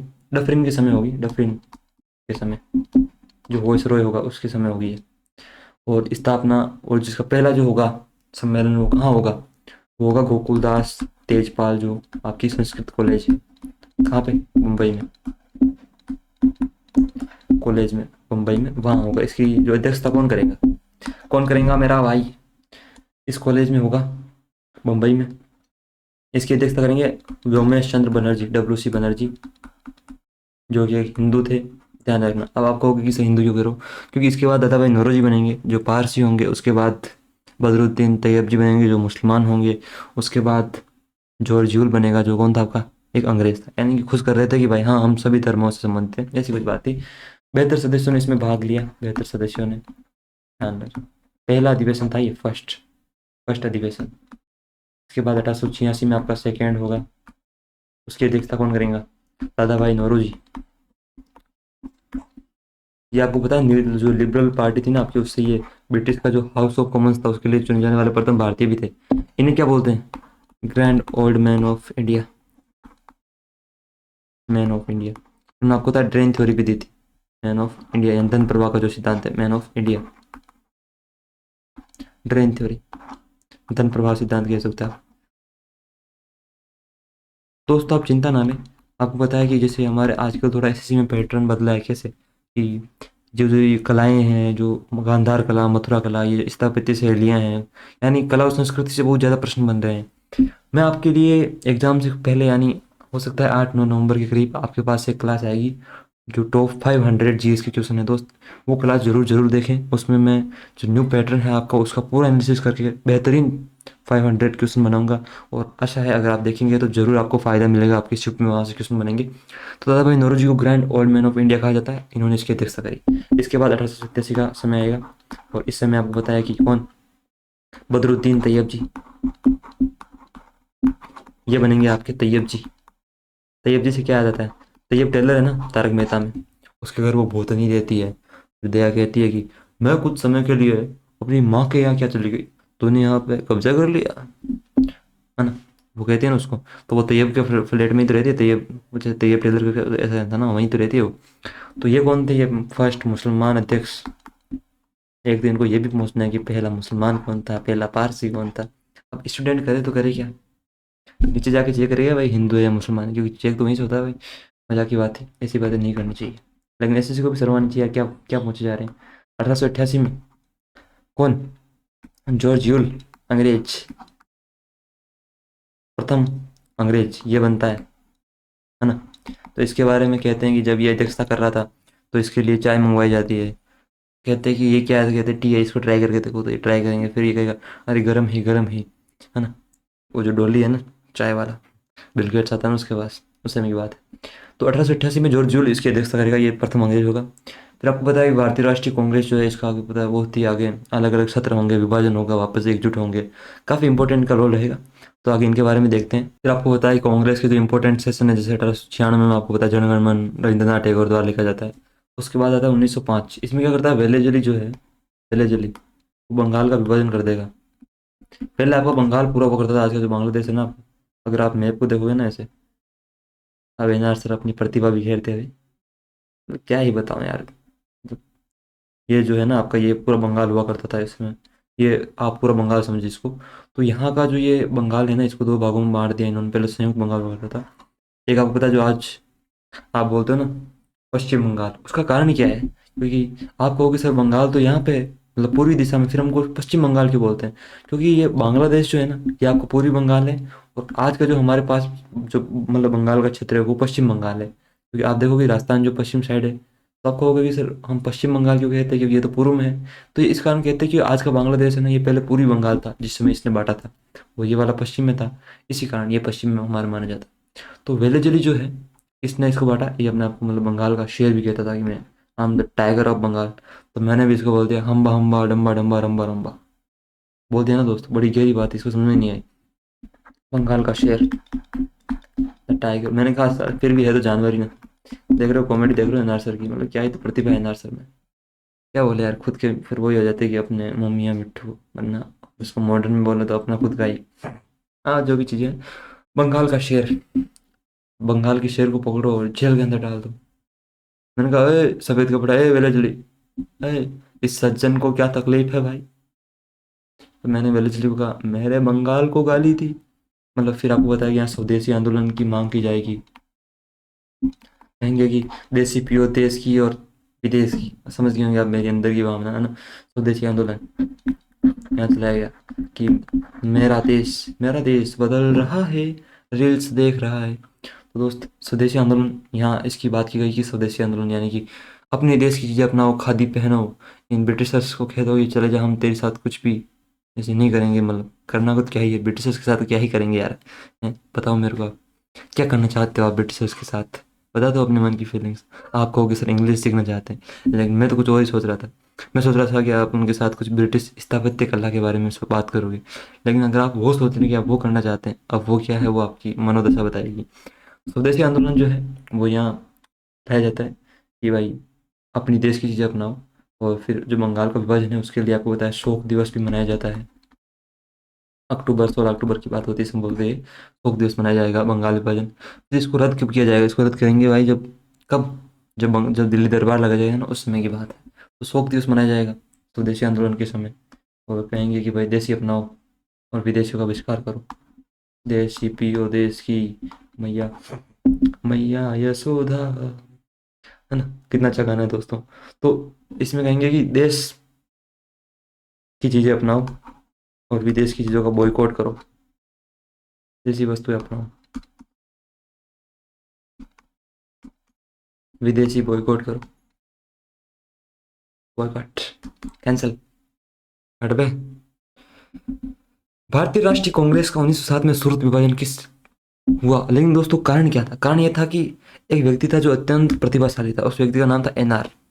अब गरम दल वाले कह रहे हैं कि एनआर हमारा नेतृत्व करेगा, और जो आपके नरम दल वाले कह रहे हैं कि एनआर हमारा नेतृत्व करेगा। अब यार मैं प्रतिभाशाली व्यक्ति हूँ, मैं इस चीज़ को स्वीकार करता हूँ, हाँ है मेरे अंदर बहुत सारा टैलेंट है, उस समय भी मैं बहुत ही आप कह सकते हो उच्च स्तरीय व्यक्ति रहा था। लेकिन यार अब मैं किस किस के पास जाऊँ? तो नरम दल वाले और गरम दल वाले लड़ जाते हैं, कहते हैं कि एनआर को तो हम ही रखेंगे, देख रहे हो एनआर सर कितने टैलेंटेड हैं, और आपको मतलब आपको कद्र नहीं है, आप व्यूज ही मतलब आप देख रहे हो यार व्यूज नहीं आ रहे। अगर दोस्तों ऐसी कंडीशन रही तो कभी इंस्टाग्राम पे मैं आपको एक्सक्लूसिव कंटेंट दिखाता हुआ मिल जाऊँ सब्सक्रिप्शन के थ्रू, तो अचंभा मत करना क्योंकि कंडीशन बहुत खराब है मेरे भाई। तो भारतीय राष्ट्रीय कांग्रेस का जो 1907 में सूरत अभी अधिवेशन हुआ, अध्यक्षता किसने करी दोस्तों? इसकी इंपॉर्टेंट बात है, रास बिहारी घोष ने, इन्होंने इसकी। आप कहोगे सर बिहारी भी है नाम में, घोष तो बंगाली है, तो क्या है ये? कुछ भी हो यार, आपको क्या मतलब है? हर चीज़ में आपकी, हर एक चीज़ में आपकी अगर यहाँ आपकी जो क्या कहते हैं आपकी आकांक्षा है, जिज्ञासा है, उसको अगर मैं पूरी करने यहाँ बैठ गया तो फिर वन शॉट किस चीज़ की हुई है? मजाक कर रहा हूँ। रास बिहारी घोष इसके अध्यक्ष रहे, अध्यक्ष नहीं मेरे भाई, अध्यक्षता इन्होंने करी। नरम दल और गरम दल में विभाजन हो गया। वहाँ तो बहुत झूठ बजे आपस में, नरम दल और गरम दल वालों में। नरम दल वालों को अब अगर आप देखोगे ना, मैं 100% कह सकता हूँ कि आप गरम दल के सपोर्ट में रहोगे। उसके पीछे कुछ कारण है, क्योंकि हमारी अपब्रिंगिंग ऐसी, ये नहीं कह रहा कि मैं गर्म दल वाले गलत है नरम दल वाले सही, मैं बता रहा हूँ कि हम में से जो 99% हैं वो गर्म दल के सपोर्टर ही मिलेंगे। आपको किस तरह आप किसके सपोर्टर हो? अब मैं किसका सपोर्टर हूँ यार, मैंने बताया तो मेरे लिए ही लड़ाई हो रही है कि एनआर को रखेगा कौन, हम रखें या वो रखे। तो मैंने कहा यार मैं अकेला ही, वो बात आगे बताऊंगा मैं आपको फिर। तो नरम दल में कौन कौन थे आपका? एक तो दादा भाई नौरोजी, दादा भाई नौरोजी, और कौन थे सर? थे कुछ, मैं क्यों बताऊँ आपको, बताना पड़ेगा यार, मैं टीचर हूँ ना। एक था आपका, क्या नाम है यार उसको, फिरोज शाह है ना कुछ ऐसे करके, मेहता मेहता थे यार कुछ, मेहता, तारक मेहता का उल्टा चश्मा है, देखता देखना ना बोले। मेरे दोस्त जेठालाल पे आ चुकी है बहुत बड़ी मुसीबत, देखते हैं वो क्या करते हैं। मिलते हैं अगले एपिसोड में, तब तक देखते रहिए, हंसते रहिए, आसिफ मोदी को कमेंट में गाली बकते रहिए, है ना। तो मेहता, फिरोज शाह मेहता, ये थे। गर्म दल में कौन कौन थे आपको बताया कि ये लाल बाल पाल, यानी बाल गंगाधर तिलक,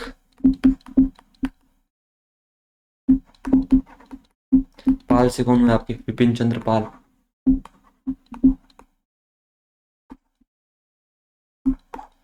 और लाल से कौन? लाला लाजपत राय, लाल बाल पाल, ये रहे होंगे लाल बाल पाल। तो ये विभाजन हो जाएगा, फिर ये 1916 का जो सूरत वो आपका लखनऊ अधिवेशन होगा, उसमें फिर से ये मिलेंगे। तो इसमें कांग्रेस का दो भागों में विभाजन हो जाएगा। नरम दल और गरम दल की बेसिकली विचारधारा क्या है? तो गरम दल वाले हैं आपके कौन? रोशन सिंह सोढ़ी, है ना, रोशन सिंह सोढ़ी, आर सोढ़ी, यानी जो हमेशा ही लड़ाई के लिए आप कह सकते हो ना, ये आपका उदाहरण है, इसको आप ये नहीं कि नोट्स में लिख लें, जो लड़ाई के लिए तैयार रहते। और इसमें कौन था? चंपक बुड्ढा, चंपक लाल, ए मारामारी नहीं, मारामारी नहीं, चंपक लाल गड़ा, ये नरम दल वाले थे। जो आपको बताया गांधी जी, मतलब आगे चल के इन पे बहुत प्रभाव पड़ता है चंपक लाल जी पे, जो खुद गुटखा खाते हैं, अमित जो इसकी एक्टिंग करते हैं, मजा की बात है। तो नरम दल वाले जो थे वो चंपक लाल गड़ा की थ्योरी वाले थे। कैसे? इनका विश्वास था कि हमें ब्रिटिशर से प्रेम से बात करनी चाहिए, मतलब अगर हम ब्रिटिशर से प्रेम से बात करेंगे तो हमारी बात मानेंगे। अब कैसे बात करें? ऐसे बात करेंगे क्या, बाबू, बाबू, बाबू ने खाना खाया, ऐसे तो होता होगा नहीं ना यार भाई। तो गरम दल वाले जो थे वो कहते थे कि इनके तो मतलब लगने चाहिए, क्या लगने चाहिए, कुछ तो लगनी चाहिए, मार लगनी चाहिए। गरम दल वाले कहते थे कि आप कह रहे हो ना गरम, यानी खून ऐसे गर्म उबाले मार रहा है कि हम तो सब कुछ खत्म कर देंगे, ये कर देंगे, वो कर देंगे, आसमान धरती सब कुछ ये कर देंगे। नरम दल वाले थोड़े सॉफ्ट सॉफ्ट ना, साफ दिल्ली वाले, उच्च जो अध्ययन वाले दार्शनिक, जो खुद को एक इंटेलेक्चुअल मानते थे, वो। मुस्लिम लीग, इसकी स्थापना किसने करी? 1906 में, आगा खान, ढाका बांग्लादेश, वहाँ 100% टर्किश ब्लड, आगा खान ने कहाँ पे करी? ढाका में, यहाँ पे, जो भी बांग्लादेश की राजधानी, वहाँ पे करी। उस समय नहीं हुआ करती थी बांग्लादेश में। आगा खान ने, ध्यान रखना आगे चल के, ये फिर आपको बताया कि जिन्ना वगैरह, फिर ये आपको बताया कि पाकिस्तान की मांग होगी, है ना, पाकिस्तान मांग आगे चल के होगी, पाकिस्तान वर्ल्ड जो है वो एक यूनिवर्सिटी का छात्र था, उसने करा। अब बात आती है 1911 दिल्ली दरबार। दोस्तों आपको पता है ये हुआ क्या कि जो हार्डिंग आपका इस समय viceroy, Harding viceroy, इस समय क्या हुआ कि एक तो ब्रिटेन का राजा जॉर्ज पंचम और उसकी रानी क्वीन मैरी, ये आए थे दिल्ली। तो दोस्त हुआ क्या कि उसमें मैंने आपको बताया ना मेरे लिए लड़ाई होती थी कांग्रेस में कि भाई एनआरसी को कौन रखेंगे। तो मैं क्या उस समय बड़ा ऐसे देशभक्त आदमी हूँ, अब आज भी हूँ दोस्तों। तो मैंने इस समय बहुत विद्रोह किया, मैंने कहा कि जॉर्ज पंचम बॉयकॉट, मैंने आंदोलन चलाया था। इतिहास में आपको नाम नहीं मिलेगा। अब नाम क्यों मिले यार, मेरा क्रेडिट खा गई है, मेरा क्रेडिट मुझे चाहिए। अब मैं यहाँ आंदोलन करूंगा। तो वह क्या कि मैंने आंदोलन चलाया, बॉयकॉट आंदोलन, है ना। तो मैंने कहा कि इनको आने मत दो देश में। तो मैं जब विद्रोह कर रहा था ना, तो मेरे सामने अंग्रेज खड़े थे। तो वो मुझे गिरफ्तार करके ले जाने लगे, कहा कि सर आपका बहुत बड़ा है, मतलब मैंने कहा यार इसमें मैंने किया क्या। तो कहते सर आपका तजुर्बा बहुत बड़ा है, आप हमारे लिए खतरा हो, आपका तजुर्बा बहुत मतलब बहुत लंबा है आपका जो तजुर्बा है, तो हमारे ब्रिटिश शासन के लिए मतलब बहुत ही ऐसे मतलब खराब ही कर सकता है, हमारे शासन को उखाड़ फेंक सकता है। तो फिर मेरे को एक क्वीन मैरी के सामने प्रस्तुत करते हैं। तो मैं आपको पता यार बहुत ही सुंदर सुशील व्यक्ति हूँ, आपको बताइए। तो क्वीन मैरी क्या है, मेरे से इम्प्रेस हो जाएगी। तो क्वीन मैरी मेरे को बोलती है, मेरे लिए गाना गाती है कि एनार तू तो बदला नहीं है, आज भी गलील गलीच और डेंक का 14 है, यानी कि डार्क कॉमेडी करते हो तुम। तो वो मेरे से फिर आपको बताया कि कुछ ऐसी तो आपके ऐसे सौहार्दपूर्ण बात करने लगती है। फिर आपको बताया कि मैं तो गरम दल का थोड़ा बहुत पता है गर्म मिजाज व्यक्ति हूँ। तो मैंने भी उनको देख के गाना गाया कि होवी ना एवी तो फ्रैंक साडे नाल नी। मैंने कहा कि मेरे साथ इतना फ्रैंक मत होइए, ये आपके लिए अच्छी बात नहीं है। तो ये तो मजाक की बात है दोस्त। बात आती है जॉर्ज पंचम और क्वीन मेरी है, इनके लिए स्वागत के लिए आपको पता है कि गेट ऑफ इंडिया जो बनाया गया है इनके स्वागत के लिए। आइए आपका स्वागत है। क्या स्वागत है तुम्हारा, स्वागत तुम्हें तुम्हारे तो कुछ और स्वागत होना चाहिए, वो एनआर से कर देते अगर उस समय होते। तो जॉर्ज पंचम और क्वीन मेरी आएंगे, हार्डिंग वॉइस रॉय होगा इसमें। इस समय कुछ इंपॉर्टेंट चीज़ें होगी, कौन सी? 1911 में एक तो राजधानी ट्रांसफर की बात होगी कि भाई राजधानी जो है वो कहाँ, कलकत्ता होती थी पहले, कलकत्ता से दिल्ली ले जाओ भाई। और ये इस पे अमल कब होगा, एक साल बाद 1912 में ये हो जाएगी, ध्यान रखना। एक इसमें ये होगा कि बंगाल विभाजन जो है बंग भंग वो इसमें रद्द होगा, बंगाल विभाजन रद्द रद्द कर देंगे। अब रद्द क्यों करेंगे, मैंने आपको बताया ना। क्वीन कहेगी जॉर्ज पंचम को कि यार एनआर सर इतना बोल रहे हैं। अब एनआर सर आपको बताया कि इतने प्रतिभाशाली व्यक्ति हैं, और भी आपको एनआर सर का बहुत लंबा तजुर्बा भी बहुत लंबा है। तो इसीलिए इनको रद्द करना पड़ेगा ना यार, क्योंकि एनआर सर तो एनआर सर ने आखिरकार सब इस संसार में सब चीज़ें वहाँ छोटी पड़ जाती है जब एनआर सर अपने असली रूप में आ जाते हैं। तो ये कुछ इंपॉर्टेंट चीज़ें हैं मेरे भाई, याद रखना इन चीज़ों को। मार्ले मिंटो सुधार हुआ क्या, ये 1909 की बात है मेरे भाई। उस समय ये जो मिंटो वायसराय था और ये मार्ले भारत सचिव था। तो ये क्या करता है, ये इसमें मुसलमानों के लिए पृथक चुनाव, तुम्हारे लिए तो मैं क्या क्या नहीं कर सकता, तुम्हारे लिए तो सब कुछ पढ़ा रहा हूँ मेरे भाई, देखा करो यार। 1909 में मार्ले मिंटो अधिनियम आया। इसमें क्या बात की गई, इसमें मुसलमानों के लिए पृथक निर्वाचन मंडल की बात की गई, पृथक निर्वाचन। अब आप कहोगे सर समझाओ, अरे नर्थ रहना काहे को चिंता ले रहा है बच्चा।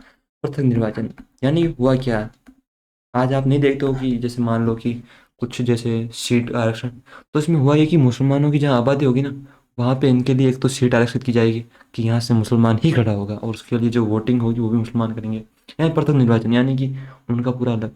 तो मैंने कहा हाँ भाई, जो भारत का मैं ही था उसमें एनआर, मैंने कहा भाई जो भारत की सांप्रदायिक सौहार्द है, जो मिलजुल के रहते हैं, तो उसकी मार ले। तो वहीं से ये आया मार ले मिनटो कि हाँ भाई भारत की जो स्वातंत्रिक जो है सौहार्द था उसकी मार ले। तो इसने भाई मार ले उसकी जो सांप्रदायिक सौहार्द था, यानी उसका एंड कर दिया एक तरीके से आप कह सकते हो।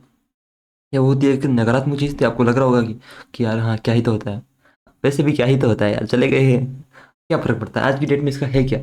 अब इतनी बड़ी घटना होगी उस समय लोगों के लिए कि यार दंगे हो जाएंगे वो हो जाएंगे, लेकिन हुआ क्या, सिंपल सी चीज़ है दोस्तों। जीवन में आप उन चीज़ों के लेके लेके चिंतित रहते हैं कि आप सोचेंगे कल क्या होगा, आज मैंने कुछ गलत कर दिया, कुछ गलत चीज़ें नकारात्मक चीज़ें करते हुए पकड़ा गया, कल पता नहीं पिताश्री क्या कहेंगे, मेरा रिजल्ट आने वाला है पता नहीं क्या होगा। लेकिन आप सोचें जरा अपने जीवन में आज से काफ़ी पीछे जाके देखिए, जब आप विद्यालय में अध्ययनरत थे, आप उन्हीं चीज़ों के बारे में चिंतित थे कि कल कक्षा में अध्यापक मेरी कॉपी चेक करेंगे, मैंने उसमें कुछ लिखा हुआ नहीं है, होमवर्क नहीं है, अध्यापक पता नहीं क्या कहेंगे, आप उस रात बहुत चिंतित रहेंगे। लेकिन हुआ क्या, कुछ हुआ भी या नहीं हुआ आपको आज याद भी नहीं है। ठीक उसी प्रकार आज आपके साथ क्या हो रहा है, आज के 5 वर्ष बाद इन छोटी मोटी बातों को आप याद भी नहीं रखेंगे। तो इसी प्रकार इन मूर्खतापूर्ण चीज़ों को लेकर उतना स्ट्रेस नहीं लेना है। हालांकि ये बातें कहने में अच्छी लगती है, स्ट्रेस तो होता ही है, लेकिन फिर भी कम करें दोस्त। मेरे जैसे व्यक्तियों की संगत बिल्कुल ना करें, नहीं करें, करनी चाहिए। मैं तो अच्छा एक आदमी हूँ यार, आपको तो बताइए। तो मुसलमानों के लिए प्रथम निर्वाचन की जो है ये मार्ले मिंटो। मार्ले कौन था भैया? सर मार्ले वो था जो पार्ले खाता था, पार्ले बिस्कुट। वो जो बच्चा है ना वही मार्ले है जो पार्ले जी पे। ये भारत सचिव था मार्ले। मार्ले भाई, मार्ले भाई। अब आप देखो हिंदी कितनी प्यारी भाषा है, हिंदी में मतलब दो और निकलते हैं। तो एक तो आप कहोगे मार्ले भाई, यानी आप मार्ले को भाई यानी ब्रदर कह के संबोधित कर रहे हो। एक आप कहोगे मार्ले भाई मार्ले, तो उसका क्या अर्थ निकलता है? अब आप तो संबोधित कर रहे हो कि मार ले भाई यानी हे मार ले ब्रदर, लेकिन आपको मार ले भाई मार ले, तो फिर आपको पता नहीं यार, एक नेगेटिव साउंड भी तो होता है। तो इसलिए आप मेरे जैसे व्यक्ति जो एक अच्छे से एक्सप्लेन कर सके उससे पढ़ा करो, ताकि वो आपको इन चीज़ों को आप भटको ना। मिंटो जो था वो आपको था वायसराय था, है ना? तो इसके लिए मुसलमानों के लिए पृथक निर्वाचन बहुत इंपॉर्टेंट चीज़ इससे यही है, मार्ले मिंटो सुधार 1909 का। ये आपको था भारत में सांप्रदायिक निर्वाचन की जो जनक है इस अधिनियम को माना जाता है, ध्यान रखना। गदर पार्टी ये क्या थी? 1913 में इसकी स्थापना हुई थी दोस्त। ये जो विदेशों में रह के ब्रिटिशर्स के खिलाफ आंदोलन कर रहे थे, ये कह रहे थे कि हम तुम्हें मारेंगे और ज़रूर मारेंगे, लेकिन वो ज़मीन हमारी नहीं होगी और तुम्हारी भी नहीं होगी, वो ज़मीन अमेरिका की होगी। देख रहे हो ना, ना इंडिया ना ब्रिटेन। यानी इसका मुख्यालय कहाँ पे था? सैन फ्रांसिस्को में। अब सैन फ्रांसिस्को से आप कैसे याद रखेंगे? सनी देओल की कौन सी फिल्म है दोस्तों? गदर। और सनी देओल का नाम में क्या आता है? सनी। तो सैन फ्रांसिस्को ये आपका कहाँ पे है? अमेरिका में है दोस्त, वहाँ पे। देख रहे हो एनआर सर कितने यार बुद्धिमान व्यक्ति हैं। अब आप एनआर सर को सपोर्ट किया करो यार, और ना भी करो तो क्या है, एनआर सर तो फकीर आदमी है। एक दिन इंस्टाग्राम पे आपको एक्सक्लूसिव कंटेंट दिखाते हुए मिलेंगे, फिर मत कहना। फिर तो मैं आपको फ्री में दिखाऊंगा भी नहीं, फिर तो आपको सब्सक्रिप्शन लेना पड़ेगा ना। तो इससे अच्छा यहीं सपोर्ट कर लो यार। तो इसको सब इसकी स्थापना इसकी स्थापना किसने करी थी गदर पार्टी की?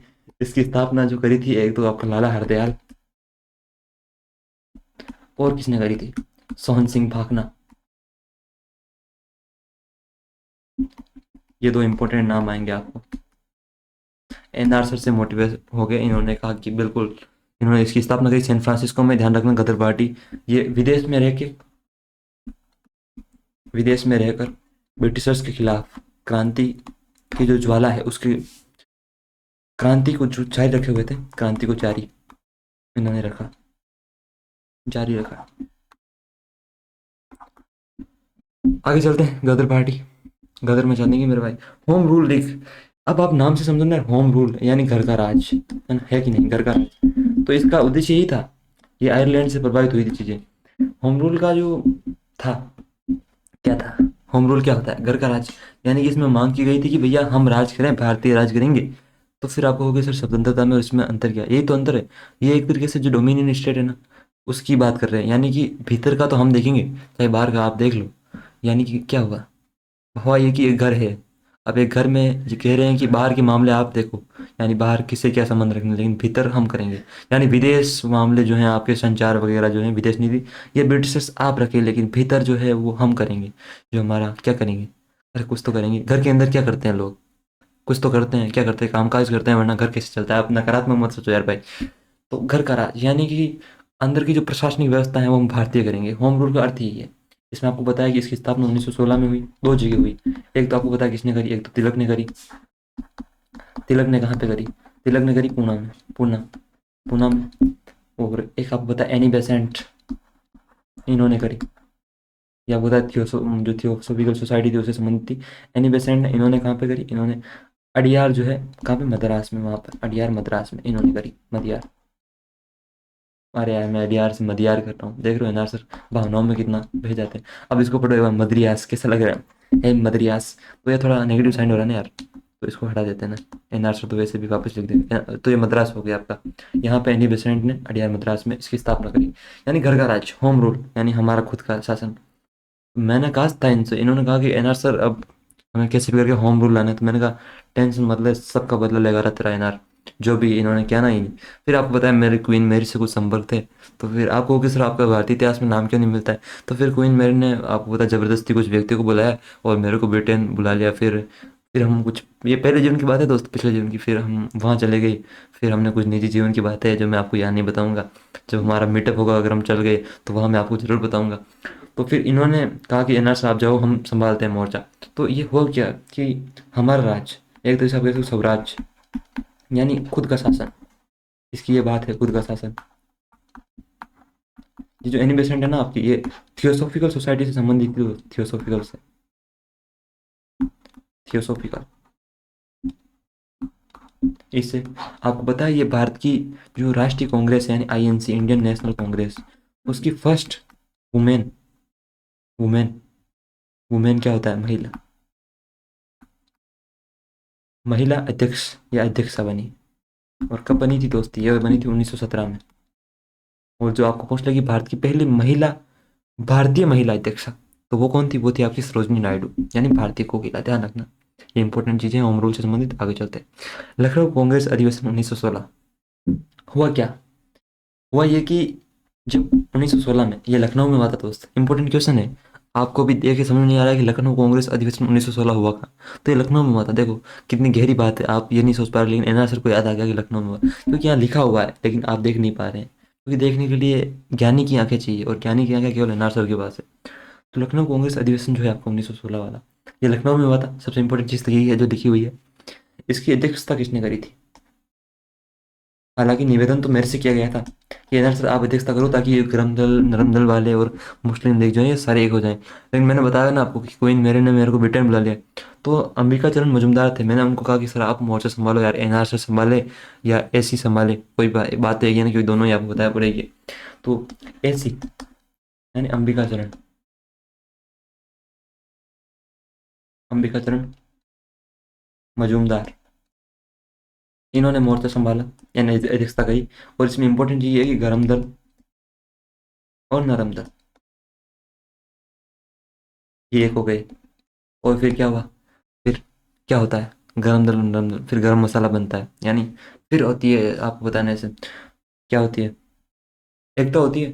और मुस्लिम लीग भी यहीं जुड़ गई इनसे, मुस्लिम लीग भी जुड़ गई, मुस्लिम लीग भी यहीं इनसे जुड़ गई, है ना?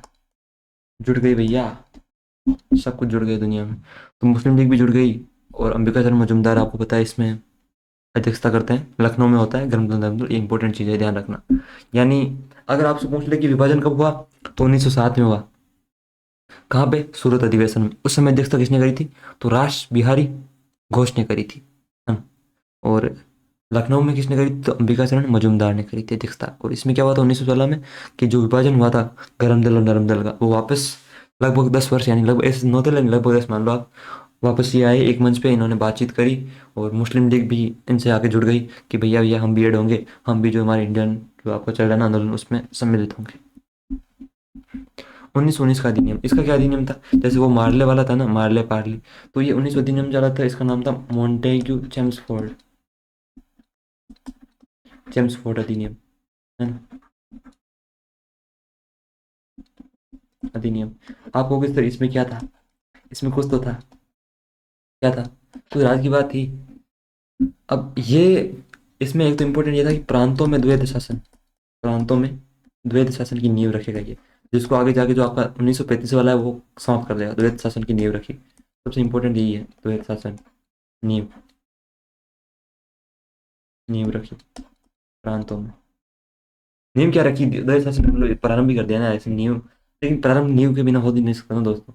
तो वही है, मॉन्टेग्यू कौन था इस समय, भारत सचिव मॉन्टेग्यू, ये मॉन्टेग्यू आपका भारत सचिव हो गया।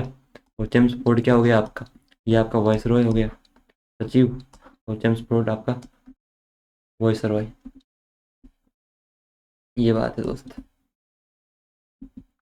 जलियांवाला बाग हत्याकांड बहुत ही सीरियस बात है दोस्त। हुआ क्या कि इन्होंने पारित किया सिडनी रोलेट की अध्यक्षता में रोलेट एक्ट। इनको पता लग गया था कि धीरे धीरे अब हमारी बारी आने वाली है, क्योंकि भारतीयों में जागरूकता फैल रही है। तो इन्होंने कहा कि किसी करके इनका दमन करते हैं, तो ये लाते हैं रोलेट एक्ट, रोलेट एक्ट। इसमें क्या होता है, इसको इन्होंने संज्ञा दी हमारे भारतीयों ने कि एक काला कानून है यार, अब काला कानून कैसे है, क्योंकि इसमें इन्होंने, मैं आपको समझाता हूँ। इसके बारे में आपने सुना होगा कि ना अपील, ना दलील और ना वकील। अब इसका अर्थ क्या हुआ, ना अपील ना दलील ना वकील, यानी आप कुछ नहीं कर सकते, आपको मतलब संदेह के आधार पर अरेस्ट कर लेंगे। अगर आप पर संदेह है तो आपको अरेस्ट कर लिया। अब ना अपील ना दलील ना वकील, यानी आप अपील नहीं कर सकते कि यार मेरी बात सुन लो, मैं अपील करना चाहता हूँ न्यायालय में, तो आपको अपील नहीं करने देंगे। आप अपनी दलील देंगे कि अरे मेरी एक बात है, मैंने क्या किया, आप उसको समझने का प्रयास करो, तो नहीं सुनेंगे। आप कहोगे मेरी नहीं सुन रहे, वकील तो बुला लेने दो, तो आपको वकील भी नहीं देंगे। यानी आप मतलब पूरा एक तरीके से बोले, यानी डेमोक्रेसी की तो आप वैसे भी नहीं थी इस समय, लेकिन फिर भी आप, जो मानवाधिकार है यार, उसका भी तो हनन हो रहा है ना एक तरीके से, मतलब बिल्कुल मानवाधिकार का तो पूरा आपको पता है बैंड बजा दिया इन्होंने इस नियम से। तो इसके, इसको मतलब इसका जो विरोध है, उसको पंजाब में दो नेता कर रहे थे। कौन?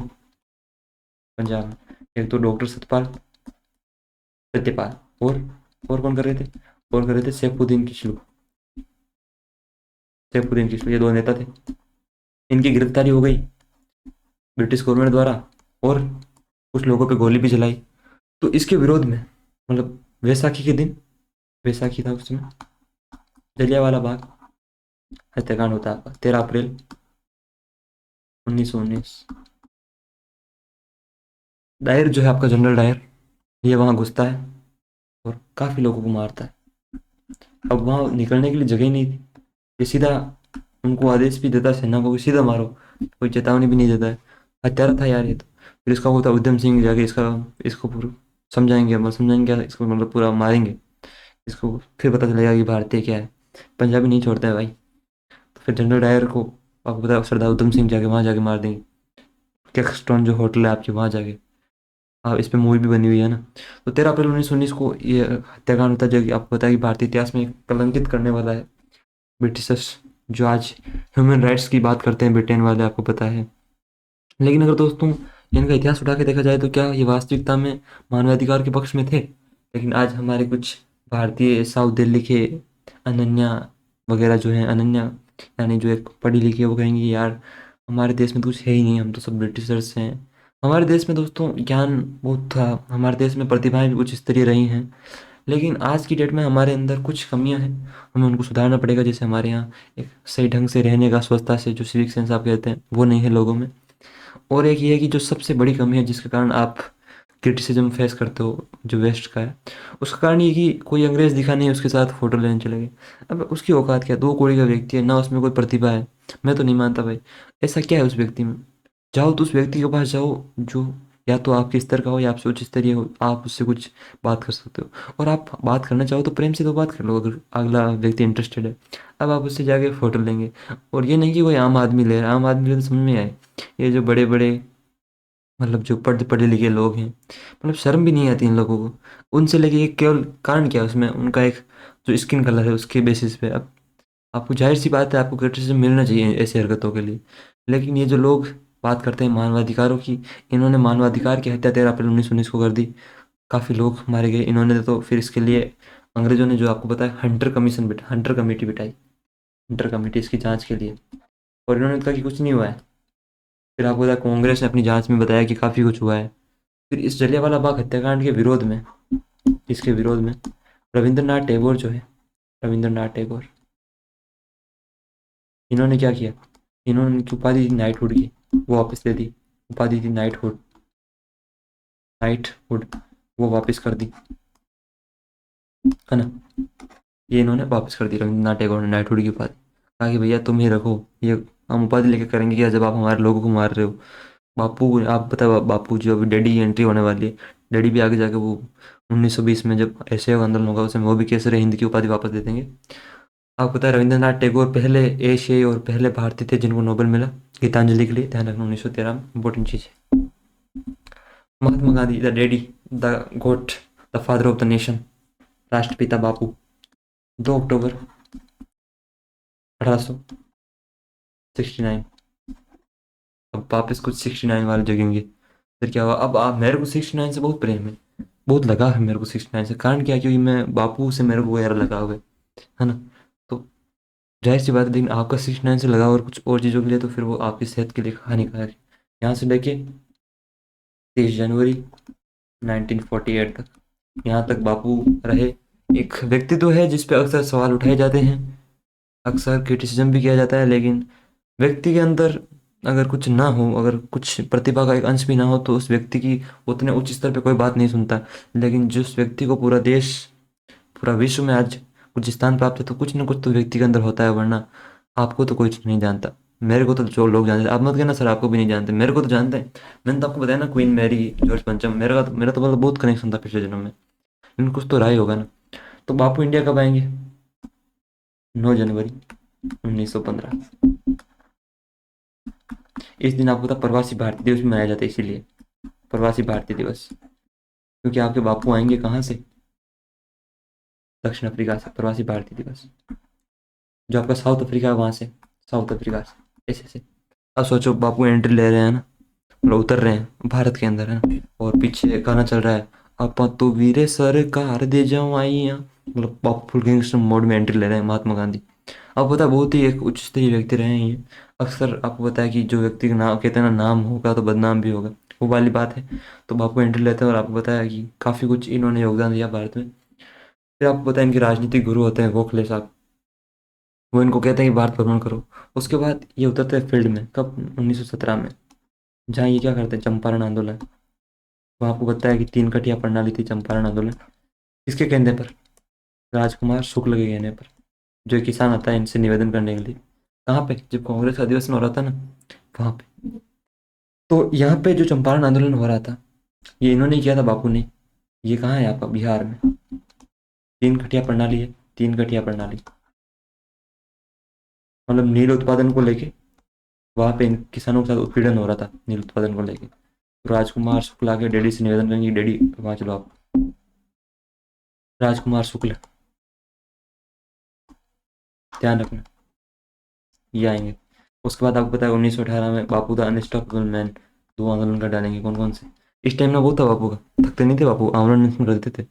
तो आमरण अनशन करा उस व्यक्ति के अंदर कुछ तो, मतलब स्टेमिना कैसा, मतलब जो व्यक्ति दौड़ दौड़ करते हैं, दौड़ में भी स्टेमिना चाहिए। स्टेमिना से आप कुछ गलत मतलब ना निकाल दोस्त। स्टेमिना एक काम करने की शक्ति, एक ऊर्जा को दर्शाती है। उसके नकारात्मक सकारात्मक दोनों पहलू होते हैं। और सकारात्मक भी कौन से यार? अब आप कहोगे सर आप इतनी नेगेटिव बातें करते हो, तो आपने शुरुआत में उन फिल्मों का जिक्र किया, कौन सी फिल्में? आपने कहा कि आप जो फिल्में देखते हैं क्रोम पे, गूगल पे। तो दोस्त, आज हमारे जो व्यक्ति इतना विकृत है, किस कारण से? पहले व्यक्ति, आपको बताया कि मानव के साथ व्यक्ति के संबंध बनने चाहिए, लेकिन आजकल व्यक्ति पशु पक्षी के साथ संबंध बन रहा है। वहां तक तो छोड़ो, अब खिलौने आने लगे हैं, टॉयज आ, मतलब अब टॉयज आ गए हैं, वस्तुओं के साथ भी व्यक्ति करने में लगा है। ये जो विकृत अवस्था है वो किस कारण आई? ये विकृत अवस्था आई है इन चीज़ों को दबाने के कारण। और इन चीज़ों को दबाते वही हैं जो आपके सर हैं। अब आप अपने सर के नीचे कमेंट कर रहे हैं चैनल के नीचे, सर मेरे को ये बहुत ही गलत आदत है, सर मैं इस आदत को कैसे छोड़ूं, ये मेरा कॉन्फिडेंस को खा रही है। अब सर आपको क्या बताएंगे? सर खुद उस मतलब जो प्रक्रिया है उससे सर खुद ग्रस्त हैं। सर को खुद वो आदत है, सर क्या बताएंगे आपको? जो आपके फेवरेट सर हैं, आप जिनसे पूछते हैं, तो और आपको रिप्लाई भी नहीं देंगे। तो इन चीज़ों को जितना दबाया गया उतनी चीज़ें विकृत होती है। व्यक्ति को जिस चीज़ से जितना दूर रखा जाता है, व्यक्ति का इंटरेस्ट उस चीज़ में उतना ज़्यादा घुसता है। अब आप कहोगे सर नहीं हम तो नहीं देखते, तो कौन देखता है? इतने देश में इतने करोड़ लोगों में कौन देखता है? किसी को तो जिम्मेदारी लेनी होगी। तो जिम्मेदारी मैं और ओजा सर लेंगे कि हाँ सर हम देखते हैं वो फिल्में। तो यही बात है, इन चीज़ों पे बातचीत होनी चाहिए। हाँ, एक दायरा होना चाहिए, एक समझ होनी चाहिए, क्योंकि जितनी समझ होगी व्यक्ति उतना ही ऊपर उठेगा। वरना इन चीज़ों को जितना छुपाया जाएगा, कौन नहीं जानते। आज आपके इतने बड़े बड़े टीचर हैं जो एक एक सांस्कृतिक व्यक्ति होने का एक ढोंग करते हैं, एक दिखावा, एक मुखौटा पहन के आते हैं, प्यारी प्यारी बात करते हैं आपसे, और आपको सोचते हैं यार ये व्यक्ति तो बड़ा एक हमारे लिए हितवादी है। ये कह रहा है आपके बच्चों के लिए लड़ रहा हूँ यार, आपके बच्चों के लिए रो रहा हूँ मैं। तो जो भी है, मैं नाम नहीं लूंगा किसी का भी, क्योंकि नाम मैं लूँ क्यों? अभी हम हैं ही क्या, और हम हो भी जाए तो हम नाम लेंगे क्या? वैसे मैं तो बहुत कुछ हूँ दोस्तों, मैं तो बहुत कुछ हूँ, लेकिन आपकी नज़रों में हम है ही क्या? चलो बात किसी और दिशा में जा रही है, डैडी पे वापस चलते हैं। डैडी, और अगर ए और ई, ए और आई अगर चेंज हो जाए तो बहुत कुछ अंतर होता है दोस्त। तो 1918 में आपको बताया कि बापू खेड़ा, एक तो खेड़ा में आंदोलन करेंगे, अहमदाबाद मिल आंदोलन करेंगे। यहाँ अहमदाबाद मिल में क्या है कि बोनस के लिए वहाँ पे आपको पता है प्लेग चल रहा होता है, और खेड़ा में आपको पता है किसान आंदोलन करेंगे बापू। उसके बाद आपको बताया कि बापू अनस्टॉपेबल रहेंगे। आपको बताया कौन कौन से, क्या क्या, एक तो आपका असहयोग हो गया, सविनय अवज्ञा हो गया, भारत छोड़ो हो गया। एक आपको बताया कि बापू ने 1924 में एकमात्र कांग्रेस अधिवेशन की अध्यक्षता करी, वो कौन सा था? वो बेलगांव का था, बेलगांव। कांग्रेस अधिवेशन की अध्यक्षता करी इन्होंने, ध्यान रखना दोस्त, अध्यक्षता इंपॉर्टेंट फैक्ट है। कुछ हमारे भाई जुड़े हुए हैं, वो अच्छे कमेंट करते हैं तो हमें भी थोड़ा मोटिवेशन मिलता है कि हाँ यार चलो हम भी अच्छा कर रहे हैं। देखते रहिए, हंसते रहिए, मुस्कुराते रहिए। असहयोग आंदोलन, इस पे बापू ने क्या कहा, जो जो आपका जलियांवाला बाग हत्याकांड हुआ था ना रूलेट एक्ट की वजह से, उसके लिए बापू ने कहा कि आप नॉन कोऑपरेशन मूवमेंट, यानी कि सहयोग मत करो ब्रिटिशर्स का। ये 1920 की बात है, जब आपका कलकत्ता और नागपुर जो अधिवेशन है उनमें ये पारित हुआ था, बातचीत हुई थी। तो उसमें उस समय बापू ने स्टार्ट किया था कि आप असहयोग करो पूरी तरीके से, मतलब जो आप स्कूल वगैरह हैं, मतलब जो छात्र हैं स्कूल में, वहाँ जाओ मत, उपस्थिति मत दिखाओ, मतलब वहाँ मत दिखाओ। जो वकील थे उनसे निवेदन किया गया कि वकीलों से कहा कि आप भी मत जाओ, मतलब कहाँ मत जाओ, कोर्ट वगैरह मत जाओ। और मतलब पूरी तरीके से मतलब सहयोग मत करो। कुल मिला के बात ये है कि कोऑपरेशन मत करो, है ना, सहयोग मत करो। इनका, ब्रिटिशर्स का ये आंदोलन था। आंदोलन को दोस्त बहुत ज़्यादा सफलता भी मिली, और बापू ने आपको पता है इसके साथ खिलाफत आंदोलन को भी जोड़ लिया, मुसलमानों को साथ लेने के लिए खिलाफत आंदोलन, इनको भी साथ में जोड़ लिया। क्योंकि जो तुर्की का जो खलीफा था, है ना, कौन सा खलीफा, एक खलीफा जो होता है मुसलमानों में एक बड़ा पद होता है, जो आप कह सकते हो राजनीति के स्तर पर जो सर्वोच्च पद है वो खलीफा होता है मुसलमानों में। तो तुर्की के खलीफा को आपको पता है हटाया गया, तो इसके खिलाफ भारत में आपको पता है कि आंदोलन हो रहा है। जैसे भी जो आपका पैलेस्टाइन में हो रहा है ना अभी, जो वो कंडीशन है, जो जैसे अभी भारत में यहाँ पे आंदोलन हो रहा है ना, जो मुसलमान कर रहे हैं, ठीक वैसे ही उस समय भी हुआ था, मतलब खिलाफत आंदोलन। तो बापू ने उनको भी साथ में लिया कि हाँ भाई हिंदू मुस्लिम एकता की बात होगी। तो आंदोलन काफ़ी तरक्की भी करता है, लेकिन बापू आपको पता है कि चंपकलाल की आइडियोलॉजी, ए मारा मारी नहीं। तो 4 फरवरी 1922 को पता है क्या है, कुछ पुलिस वाले होते हैं, 22 पुलिस वाले, एक चौकी वाले, वो हमको मारने लग जाते हैं। तो उस समय क्या है कि मैं क्वीन मेरी से बात करके वापस आ गया था यहाँ पे आंदोलन के लिए, बापू से मेरा काफ़ी गहरा लगाव रहा है। तो मैंने कहा इनको जला देते हैं, मार देते हैं यार, हम कितना सहन करें यार, सहन करने की भी क्षमता होती है ना। तो हमने क्या किया, हमने 22 जनों को जला दिया उस समय। जो कहाँ पे चोरा चोरी कांड हुआ था ये, उत्तर प्रदेश गोरखपुर में है ये चोरी चोरा कांड, चोरी चोरा, ये स्थान था गोरखपुर यूपी में, ध्यान रखना वहाँ पे। तो यहाँ पे हमने 22 जनों को जला दिया। तो फिर बापू ने आंदोलन वापस ले लिया, बापू ने आंदोलन वापस लिया। बापू ने कहा कि नहीं भैया मैं हिंसा तो चाहता ही नहीं। तो ऐसे ही आंदोलन 1920 आपको 1922 तक चला, और काफ़ी सक्सेस भी मिली आंदोलन से। लेकिन फिर आपको पता है कि हिंसा हो गई, और बापू की एक आइडियोलॉजी थी, बापू की आइडियोलॉजी ये थी कि एक तो बापू, आपको पता है कि बापू जो हैं वो रंग भेद के खिलाफ लड़के आए थे कहाँ पे, साउथ अफ्रीका में, साउथ अफ्रीका में। एक आपको पता है कि सत्याग्रह में बापू का बड़ा बिलीव था कि सत्य के साथ हमको जुड़ना चाहिए। बापू की आपको पता है किताब भी है कि सत्य के साथ मेरे प्रयोग, है ना, बापू की ये किताब है, सत्य के साथ मेरे प्रयोग किसकी है, सत्य के साथ मेरे प्रयोग बापू की है।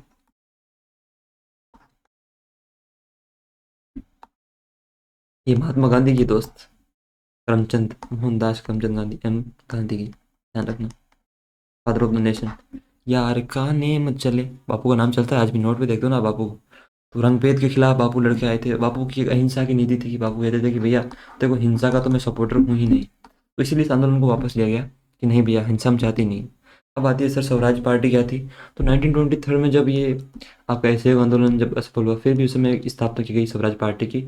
अब किसने की थी, एक तो आपका चित्तरंजन दास, और कौन थे आपका, ये आपका थे मोतीलाल नेहरू, मोतीलाल नेहरू, मोतीलाल नेहरू। ये दो आपके इंपॉर्टेंट नाम हैं जिन्होंने स्वराज पार्टी की स्थापना करी। अब आप स्वराज नाम से भी आपको पता चल रहा है क्या हो रहा है। एक दोस्त आपका अक्षर के नाम आएगी नेहरू रिपोर्ट की, जो आपकी 1928-29 के मतलब समय की बात है। उस समय उस समय क्या हुआ कि आपको पता है कि भारतीयों के खिलाफ ये चुनौती थी कि संविधान निर्माण कैसे किया जाए, है ना। तो उसके लिए इन्होंने एक नमूना पेश किया कि हम भी कर सकते हैं स्वाधीनता की मांग। अब आती है दोस्त एच आर ए और एच एस आर ए। जो आपको एच आर है ना, उसका मतलब नाम फुल फॉर्म है Hindustan Republic association, Hindustan Republic association, ध्यान रखें, रिपब्लिक एसोसिएशन। तो इसकी जो स्थापना है एसोसिएशन की, इसकी हुई थी दोस्त कब, 1924 में, ध्यान रखना, 1924 में। और उस समय स्थापना करने वालों में कौन कौन थे, एक तो आपके राम प्रसाद बिस्मिल हो गए, बिस्मिल, और कौन थे आपके सचिंद्र सान्याल, है ना, सान्याल, एक आपके चटर्जी थे, चटर्जी उनका नाम था ना, चटर्जी करके। ये 3 व्यक्ति थे, 1924 में उन्होंने स्थापना करी। क्रांतिकारी जो लोग थे आप देखोगे ना, वो सब इससे संबंधित है। फिर 1928 में क्या होता है, इसमें एक नया नाम जुड़ जाता है। ये एस है ना, एस, इस एस का मतलब है समाजवादी यानी सोशलिस्ट, यानी समाजवादी। तो ये सब जुड़ जाता है, सोशलिस्ट, समाजवादी। तो इसका अब क्या हो गया, हिंदुस्तान सोशलिस्ट रिपब्लिक एसोसिएशन, ये इसका नाम हो गया। इसकी स्थापना 1928 में। अब इसमें प्रमुख नाम आएगा आपको चंद्रशेखर आजाद और भगत सिंह। भगत सिंह हो गए आपके, है ना। ये ये इसमें प्रमुख नाम है जिन्होंने इसकी स्थापना करी। क्योंकि 1925 में जो काकोरी ट्रेन में आपको पता है कि ये हथियार लूटते हैं, उस समय फिर आपको पता है इनको फांसी की सजा सुनाई जाती है। तो इसलिए ये तो चले गए थे राम प्रसाद बिस्मिल, तो इसलिए फिर चंद्रशेखर आजाद मोर्चा संभालते हैं और समाजवादी नाम जोड़ते हैं दोस्त इसमें। ध्यान रखना, भगत सिंह की आपको पता है कि शहीद आजम, क्या व्यक्तित्व रहा होगा दोस्त। प्रभावित करने लायक व्यक्तित्व है, ऐसे लोगों को आइडल बनाए, ना कि इन मूर्ख दो कौड़ी के अभिनेताओं को। मेरे को एक बात समझ में नहीं आती कि लोग इन अभिनेताओं में पता नहीं ऐसा क्या देख लेते हैं। ना इनके पास कुछ दार्शनिक बातें हैं, ना इनके पास कुछ प्रतिभा है, लेकिन फिर भी पता नहीं लोग ऐसा क्या देखते हैं इनमें। हालांकि लोग मूर्ख हैं, इसलिए हम गुलाम हुए दोस्त, क्योंकि सोच छोटी है लोगों की। लोग इनमें भगवान देखने लग जाते हैं। भगत सिंह की पुस्तक है why I am an atheist, why I am atheist, ये इनकी पुस्तक है कि मैं नास्तिक क्यों हूँ।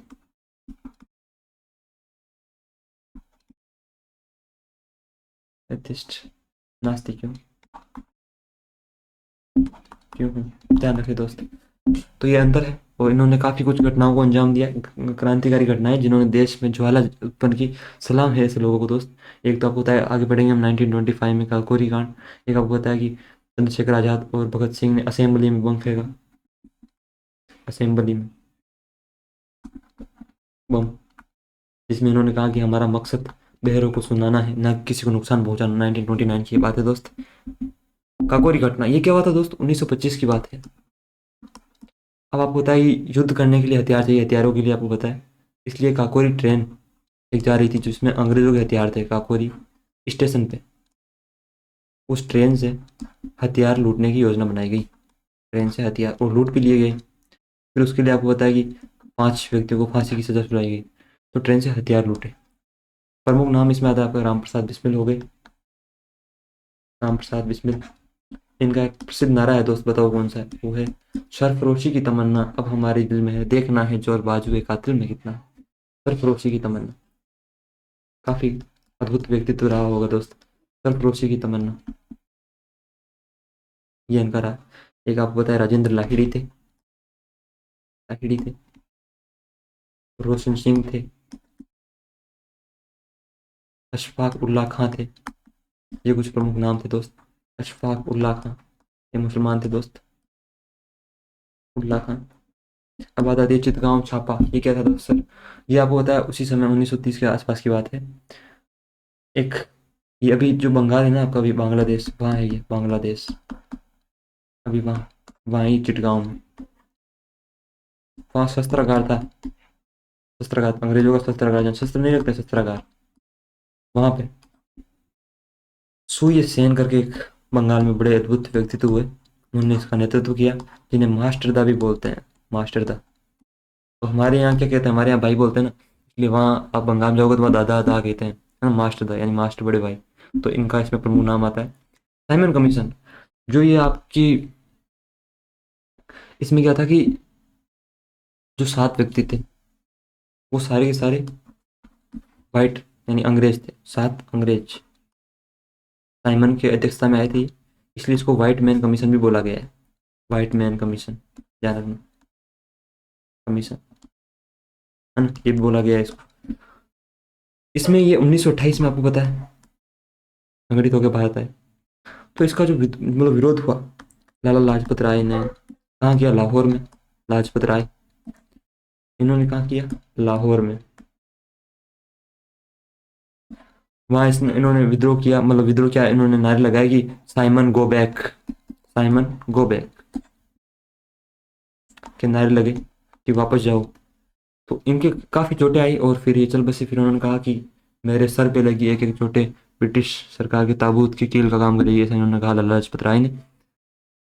फिर आपको बताया कि काफ़ी विरोध किया गया इसका। फिर आपको बताया गोलमेज सम्मेलन, गांधी इम्पैक्ट, इसी के बाद आएंगे। तो इसमें 7 सदस्य थे और जो थे ये सारे सब मतलब वाइट मैन थे, इसलिए इसका विरोध किया गया भारतीयों द्वारा।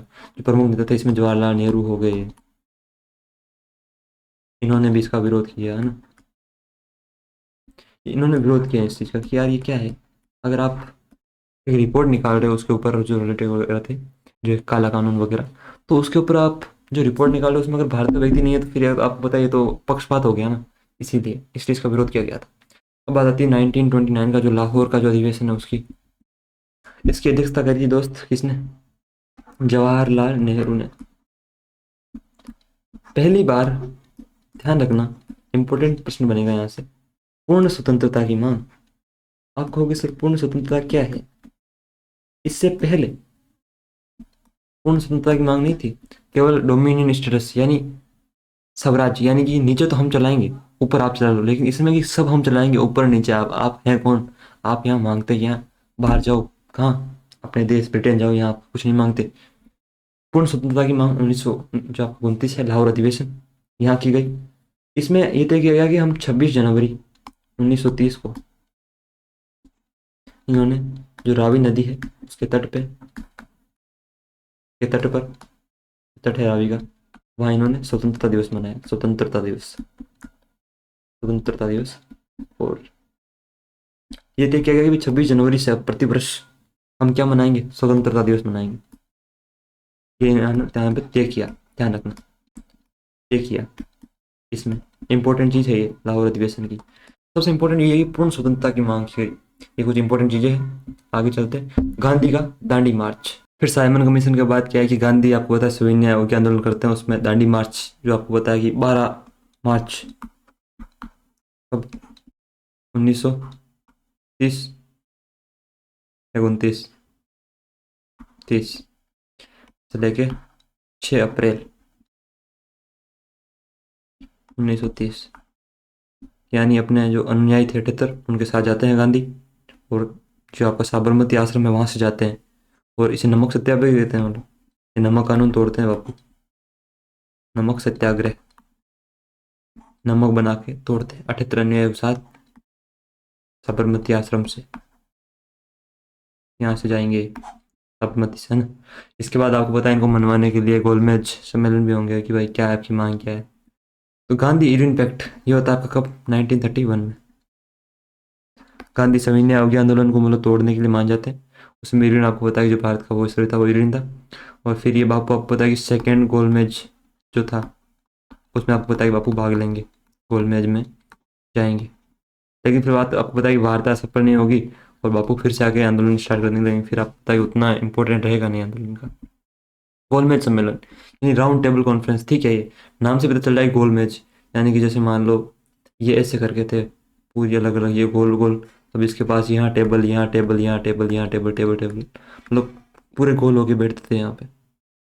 गांधी जी से इन्होंने कहा कि आप हमारे यहाँ आते क्यों नहीं? तो गांधी जी ने कहा कि वाइब ना सेम चले, यानी आपसे हमारी वाइब नहीं मिलती। गांधी जी फिर आपको पता है कि 19 पहला आपका जो गोलमेज सम्मेलन है वो हुआ 1930 में, फिर 1931 में, और फिर 1932 में यहाँ हुआ। B.R. अम्बेडकर और सप्रू तेज प्रताप, जो तेज प्रकाश सप्रू थे, ये इन्होंने तीनों में भाग लिया। अम्बेडकर ने, इन्होंने तीनों में भाग लिया। और आपको पता है कि इस समय जो प्रधानमंत्री कौन था? रेमजे मैकडोनाल्ड, वो इस समय प्रधानमंत्री था। मैकडोनाल्ड जो है आपका, वो इसमें प्रधानमंत्री था। तो गांधी जी आपको पता है कि 1931 में जो सेकंड था उसमें गांधी जी भाग लेंगे। गांधी पता है कि सरोजनी नायडू के साथ, विद सरोजनी नायडू जाएंगे इसमें, जो एक राजपूताना जहाज था उसमें। जहाज का नाम क्या था? राजपूताना जहाज। ध्यान रखना, ये सरोजनी नायडू जो है आपकी, इन्होंने 1925 में ये प्रथम भारतीय महिला बनी जिन्होंने कांग्रेस की अध्यक्षता करी। प्रथम भारतीय महिला कांग्रेस अध्यक्ष यही थी। और प्रथम भारतीय महिला राज्यपाल भी ही हैं। प्रथम भारतीय महिला राज्यपाल, इंपॉर्टेंट चीज़ है, महिला राज्यपाल। इन्हें भारत की कोकिला भी कहा जाता है, यानी ये रचनाएं भी करती थी, भारत की कोकिला, नाइटिंगेल ऑफ इंडिया, ये भी इन्हें बोला जाता है। आगे चलते हैं। पूना पैक्ट, तो हुआ क्या कि जब आपका ये होता है क्या, गोलमेज सम्मेलन, तो उसके बाद 1932 में जो आपका रैमजे मैकडोनाल्ड है, वो दलितों के लिए जो पृथक निर्वाचन होता है वो प्रदान कर देता है बी आर अम्बेडकर को। दलितों के लिए पृथक निर्वाचन, कि भाई हाँ, जैसे मैंने मुसलमानों के लिए बताया ना आपको, कि अब इनको भी, अब ये भी हिंदुओं से बाहर हो गया एक तरीके से, क्योंकि अगर पृथक निर्वाचन होंगे तो फिर वो हिंदुओं से बाहर हैं, अगर हिंदुओं के अलग होंगे तो फिर ये हिंदू कैसे रहे। तो इसके लिए गांधी जी क्या करते हैं कि जो यरवदा जेल है वहाँ बापू आमरण अनशन कर देंगे। आमरण अनशन यानी कि भूखा रह के मर जाऊंगा मैं अगर ये नहीं हटा तो। फिर आपको पता है कि गांधी जी और बी आर अम्बेडकर मिलते हैं कहाँ पे, पूना में। फिर यहाँ पूना समझौता होता है। इसमें क्या है कि फिर बात मान जाती है कि हाँ भाई, इनके भीतर ही रखेंगे, सार्वजनिक जो आपका निर्वाचन है इन्हें अलग नहीं करेंगे। और 1932 में ही गांधी जी हरिजन सेवक संघ की स्थापना करेंगे, जिसका नाम पहले अस्पृश्यता उन्मूलन संघ ऐसा कुछ था। हरिजन सेवक संघ, आगे जाके इसका नाम चेंज कर देंगे, सेवक संघ, इसकी स्थापना करेंगे ये। ध्यान रखना। हरिपुरा त्रिपुरी क्या है, 1938 में हरिपुरा में होगा आपका अधिवेशन, और 1939 में कहाँ होगा, त्रिपुरी में। अब इसमें अध्यक्ष कौन रहेंगे आपके, चुने तो जाएंगे आपके सुभाष चंद्र बोस, सुभाष चंद्र बोस। लेकिन एक गांधी जी के पक्ष, या कहीं गांधी जी जिनके फेवर में थे वो थे पट्टाभी सीतारमैया, सीतारमैया। तो फिर बोस इन्हीं कारणों के कारण आपको पता है कि 1930 वाला जो है बोस फिर अध्यक्षता छोड़ देंगे इसमें, और फिर 1939 में ही बोस जो है आपके फॉरवर्ड ब्लॉक की स्थापना करेंगे। फॉरवर्ड ब्लॉक, इसकी स्थापना कौन करेंगे, बोस, बोस इसकी स्थापना करेंगे, सुभाष चंद्र बोस। आगे चलते हैं। गवर्नमेंट ऑफ इंडिया एक्ट 1935, आपका जो भारत का संविधान आप आज देखते हो ना, उसमें अधिकांश चीज़ें यहीं से ली गई है। इसमें क्या है, एक तो आपको पता है कि प्रांतों को पूरी स्वतंत्रता दी गई, प्रांतों को पूरी स्वतंत्रता, यानी द्वैत शासन को समाप्त किया, द्वैत शासन को समाप्त किया, द्वैत शासन समाप्त। एक आपको पता है सर्वोच्च न्यायालय की स्थापना की गई, सर्वोच्च न्यायालय की स्थापना इससे हुई, आपको पता है, न्यायालय की स्थापना। इसको मिनी कॉन्स्टिट्यूशन भी बोलते हैं, स्थापना, मिनी संविधान, है ना, मिनी संविधान भी बोलते हैं इसको, लघु संविधान कह सकते हो आप, बोला जाता है। आपको पता है इसके बाद आरबीआई की भी स्थापना होगी, है ना, संविधान इसको बोलते हैं। आगे चलते हैं। Beginning of second world war and Congress resignation, आपको पता है कि कांग्रेस रिजिग्नेशन दे देगी, क्योंकि जो सेकेंड वर्ल्ड वॉर होगा तो उसमें फिर ये भारतीयों को सम्मिलित करना चाहेंगी, भारतीयों को सम्मिलित, इसको लेके कांग्रेस में, और आपको पता है कि ब्रिटिशर्स में तकरार होगी।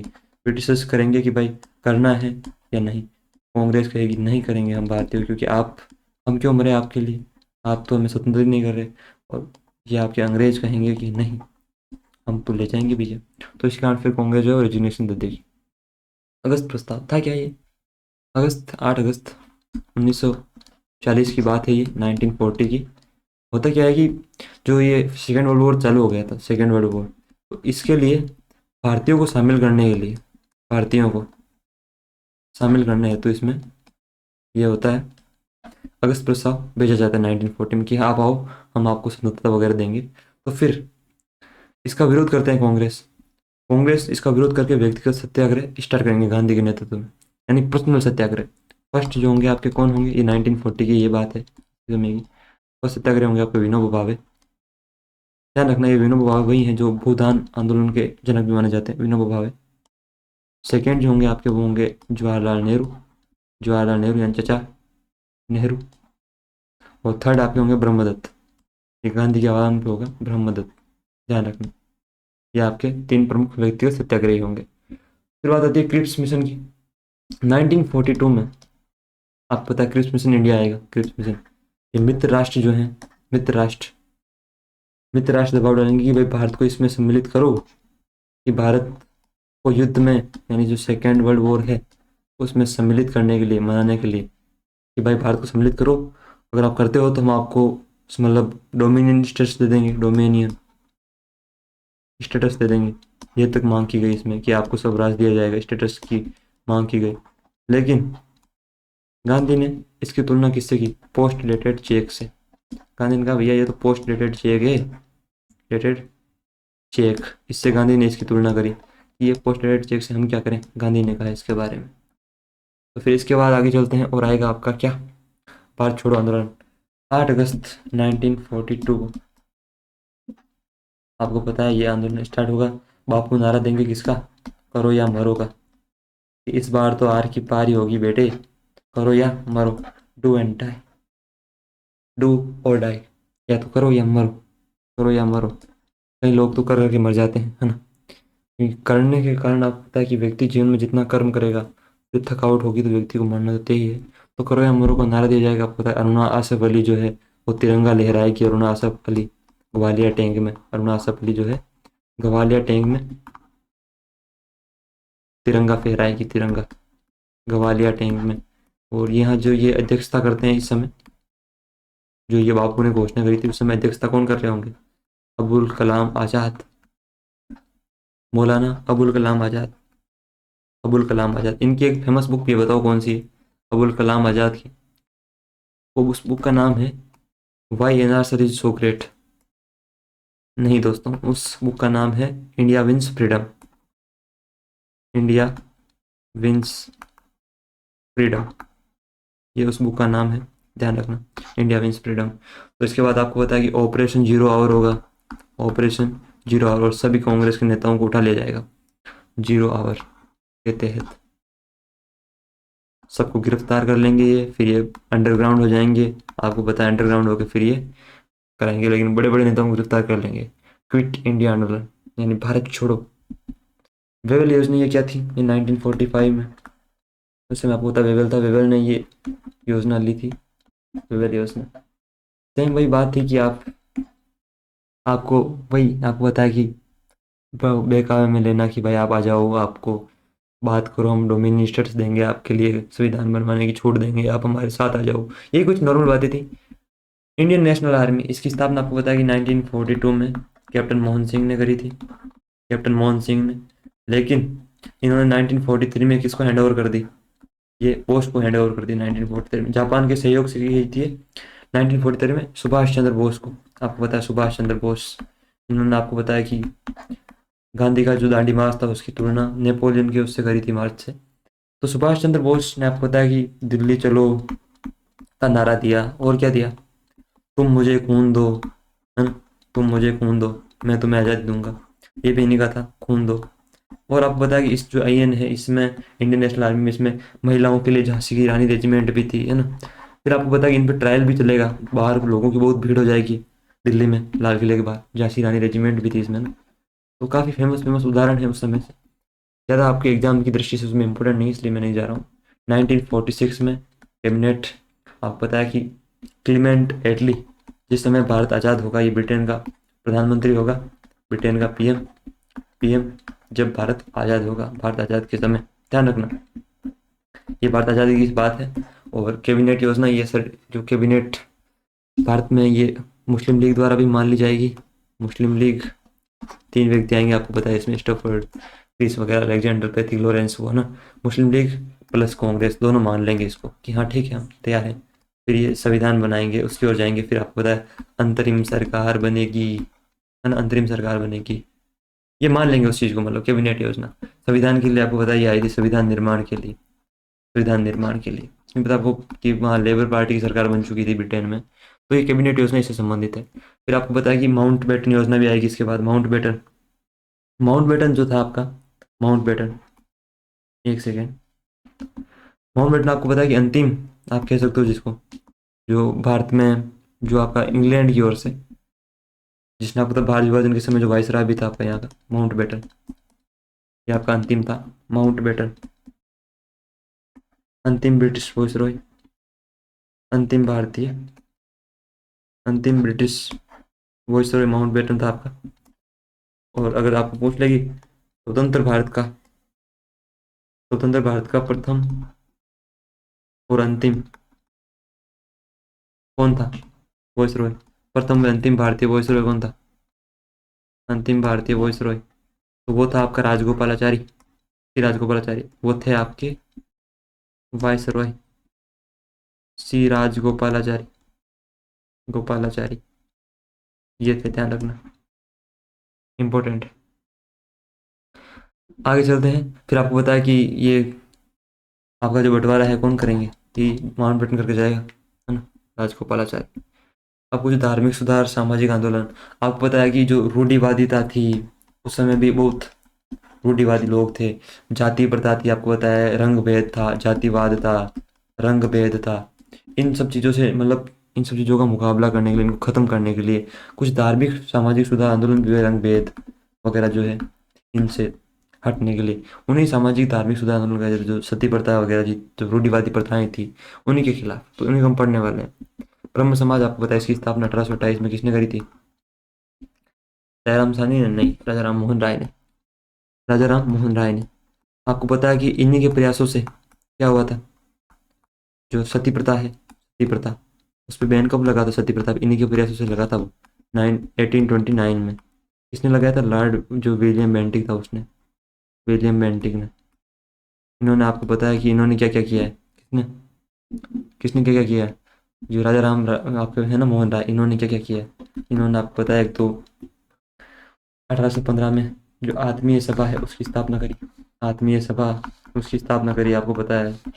और आपको पता है इन्होंने जो बंगाल में विश्वविद्यालय है उसकी। एक आप मेरे को बताओ, यंग बंगाल आंदोलन से संबंधित कौन है? यंग बंगाल आंदोलन, इससे संबंधित कौन है, ये बताओ। इससे हेनरी विवियन डेरिजियो जो है आपका, है ना, हेनरी डेरिजियो, ध्यान रखना, Derozio, Y are you स्क्रेट, Derozio, ये आपका इससे है। और जो भारतीय आप कह रहे हो पुनरुत्थान, उसका जनक भी बोला जाता है इसको, राजा राम मोहन राय को। इन्होंने, आपको पता है, संवाद कौमुदी लिखी है ना, संवाद कौमुदी इन्होंने लिखी, पत्रकारिता कौमुदी। और क्या लिखी इन्होंने? लिखा एकेश्वरवादियों को, आपको पता है कि एकेश्वरवादियों के लिए एक गिफ्ट, एक पुस्तक लिखी है, आर्य समाज। इसकी स्थापना कब हुई? 1875 में। किसने करी? दयानंद सरस्वती ने। ये सब इनका जो उद्देश्य था, ये तो सारे समाज बन रहे हैं, ये रूढ़िवादी प्रथाएं, जातिवाद, एकेश्वरवाद में मानना, ऐसी चीजें, मूर्तियों के खिलाफ, ये सब इसी से संबंधित है। दयानंद सरस्वती हैं, इन्होंने आर्य समाज की स्थापना करी। आपको पता है, इन्होंने नारा दिया, वेदों की ओर लौटो, वेदों की ओर लौटो, ये इनका नारा था, और लौटो। इन्होंने एक पुस्तक लिखी, कौन सी? दयानंद सरस्वती ने, सत्यार्थ प्रकाश, सत्यार्थ प्रकाश। फिर अजमेर में इनकी मृत्यु होती है, अजमेर राजस्थान में। दयानंद सरस्वती, ध्यान रखना, आर्य समाज की स्थापना करेंगे ये। पुरातन समाज, इसकी स्थापना आपको पता है कि 1867 में कौन करेंगे? आत्माराम पांडुरंग, आत्माराम तुकाराम भिड़े नहीं, आत्माराम पांडुरंग। और जो आपके जस्टिस थे कौन? महादेव गोविंद रानाडे, एमजी रानाडे। इसकी स्थापना पता है मुंबई में, महाराष्ट्र में, मुंबई महाराष्ट्र में, महाराष्ट्र में ये सक्रिय था, केशव चंद्र सेन के सम्मान में। वो भी आपको पता है वैद्य समाज से जुड़े हुए थे, काफ़ी उच्च स्तरीय थे, तो उनके लिए ये, इनके सभी यही थे कि जातिवाद को दूर करो, ये जो बुराई है इनको। परमहंस मंडली, आपको पता है कि इसकी स्थापना 1849 में, दादोबा पांडुरंग, दुर्गाराम मेहता, दादोबा पांडुरंग, और उसने की थी जो आपके थे ना मेहता, दुर्गाराम मेहता जी, उन्होंने। ये कहते हैं कि महाराष्ट्र का पहला ऐसा था, ये महाराष्ट्र का प्रथम जो ऐसे ऐसे काम करता था, सामाजिक सुधार, प्रथम सामाजिक सुधार वाला था संगठन। ये गुप्त रूप से काम करते थे दोस्तों, लेकिन जैसे इनकी आइडेंटिटी रिवील हुई, फिर ये ढह गया। सामाजिक सुधार, परमहंस मंडली, ध्यान रखना, 1849 में इसकी स्थापना की गई थी। रामकृष्ण मिशन, इसकी स्थापना आपको पता है 1897 में किसने करी थी?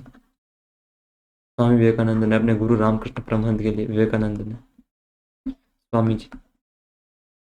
आप पता है इनकी जो कहाँ पे इन्होंने जो समाधि ली थी, वो आपको पता है कि कन्याकुमारी जो है तमिलनाडु, वहाँ पे विवेकानंद। आपको पता है इन्होंने 1893 में कहाँ पे, शिकागो धर्म सम्मेलन में भाग लिया था, शिकागो सम्मेलन में इन्होंने भाग लिया था ना, शिकागो सम्मेलन। और जो इन्होंने स्थापना करी वो कहाँ पे करी थी? ये गई थी इन्होंने बेलूर मठ है, कहाँ पे? बेलूर मठ कहाँ पे? कोलकाता के पास है बेलूर मठ, कोलकाता, वहाँ पे इन्होंने इसकी स्थापना करी। इसका एक परम वाक्य भी यही है कि आत्म मोक्षार्च वर्ल्ड, मतलब एक तो खुद का मोक्ष और विश्व का कल्याण, ये इनका खुद का, एक तो खुद को मतलब मोक्ष, आत्म कल्याण, खुद का मतलब मोक्ष प्राप्त करना प्लस विश्व कल्याण, ये इनका नारा है, विश्व कल्याण, रामकृष्ण मिशन का, ध्यान रखना, विश्व कल्याण। आगे चलते हैं। सत्यशोधक समाज, इसकी स्थापना आपको पता है 1873 में किसने करी थी? महात्मा ज्योतिबा फुले ने। ज्योतिबा फुले, आपको पता है जातिवाद के खिलाफ, जातिवाद के खिलाफ अत्यधिक जो धार्मिक रूढ़िवादिता थी, जातिवाद के खिलाफ, पंडितों के खिलाफ, जो उस समय अत्यधिक रूढ़िवाद लोग थे उनके खिलाफ इन्होंने, आपको पता है, एक पुस्तक लिखी मराठी में, कौन सी? गुलामगिरी। ज्योतिबा फुले की, ध्यान रखना, गुलामगिरी मराठी भाषा में। इनकी पत्नी जो थी कौन? सावित्रीबाई फुले। वो आपको पता है कौन थी? वो एक फर्स्ट इंडियन, आपको पता है, फीमेल टीचर भी माना जाता है उनको, संस्कृत की, सावित्रीबाई फुले फीमेल टीचर थी, फर्स्ट फीमेल टीचर, ध्यान रखना, फीमेल टीचर। आगे चलते हैं। सत्य शोधक समाज यानी सत्य की शोध करना, सत्य की खोज करना। लोक हितवादी, आपको बताया कि उन्हें देशमुख थे ना, कौन? गोपाल कृष्ण देशमुख, ऐसे कुछ करके थे ना यार, उनको बोलते थे गोपाल कृष्ण देशमुख, हरि देशमुख जैसे थे ना यार, उनको बोला जाता था। ये जो आपका है देव समाज, इसकी स्थापना आपको पता है 1887 में किसने करी थी? लाहौर में करी थी, अग्निहोत्री साहब ने। कौन? विवेक अग्निहोत्री? नहीं, उनका नाम कुछ और था, अग्निहोत्री साहब। वेद समाज की स्थापना पता है 1864 में किसने करी थी? केशव चंद्र सेन ने, चंद्र सेन ने। आप इसको दक्षिण भारत का ब्रह्म समाज भी बोलते हो, दक्षिण भारत का ब्रह्म समाज, ध्यान रखना, दक्षिण भारत का ब्रह्म समाज, ब्रह्म समाज इंपॉर्टेंट है। आगे चलते हैं। विधवा पुनर्विवाह विवाह आपको पता है 1856 में पारित हुआ, 1856 का एक्ट है, कैनिंग के समय लागू हुआ, लागू हुआ, है ना। ईश्वर चंद विद्यासागर का इंपॉर्टेंट रोल था दोस्तों, ईश्वर चंद विद्यासागर, उनका बहुत इंपॉर्टेंट रोल रहा है इनका इसमें, विद्यासागर।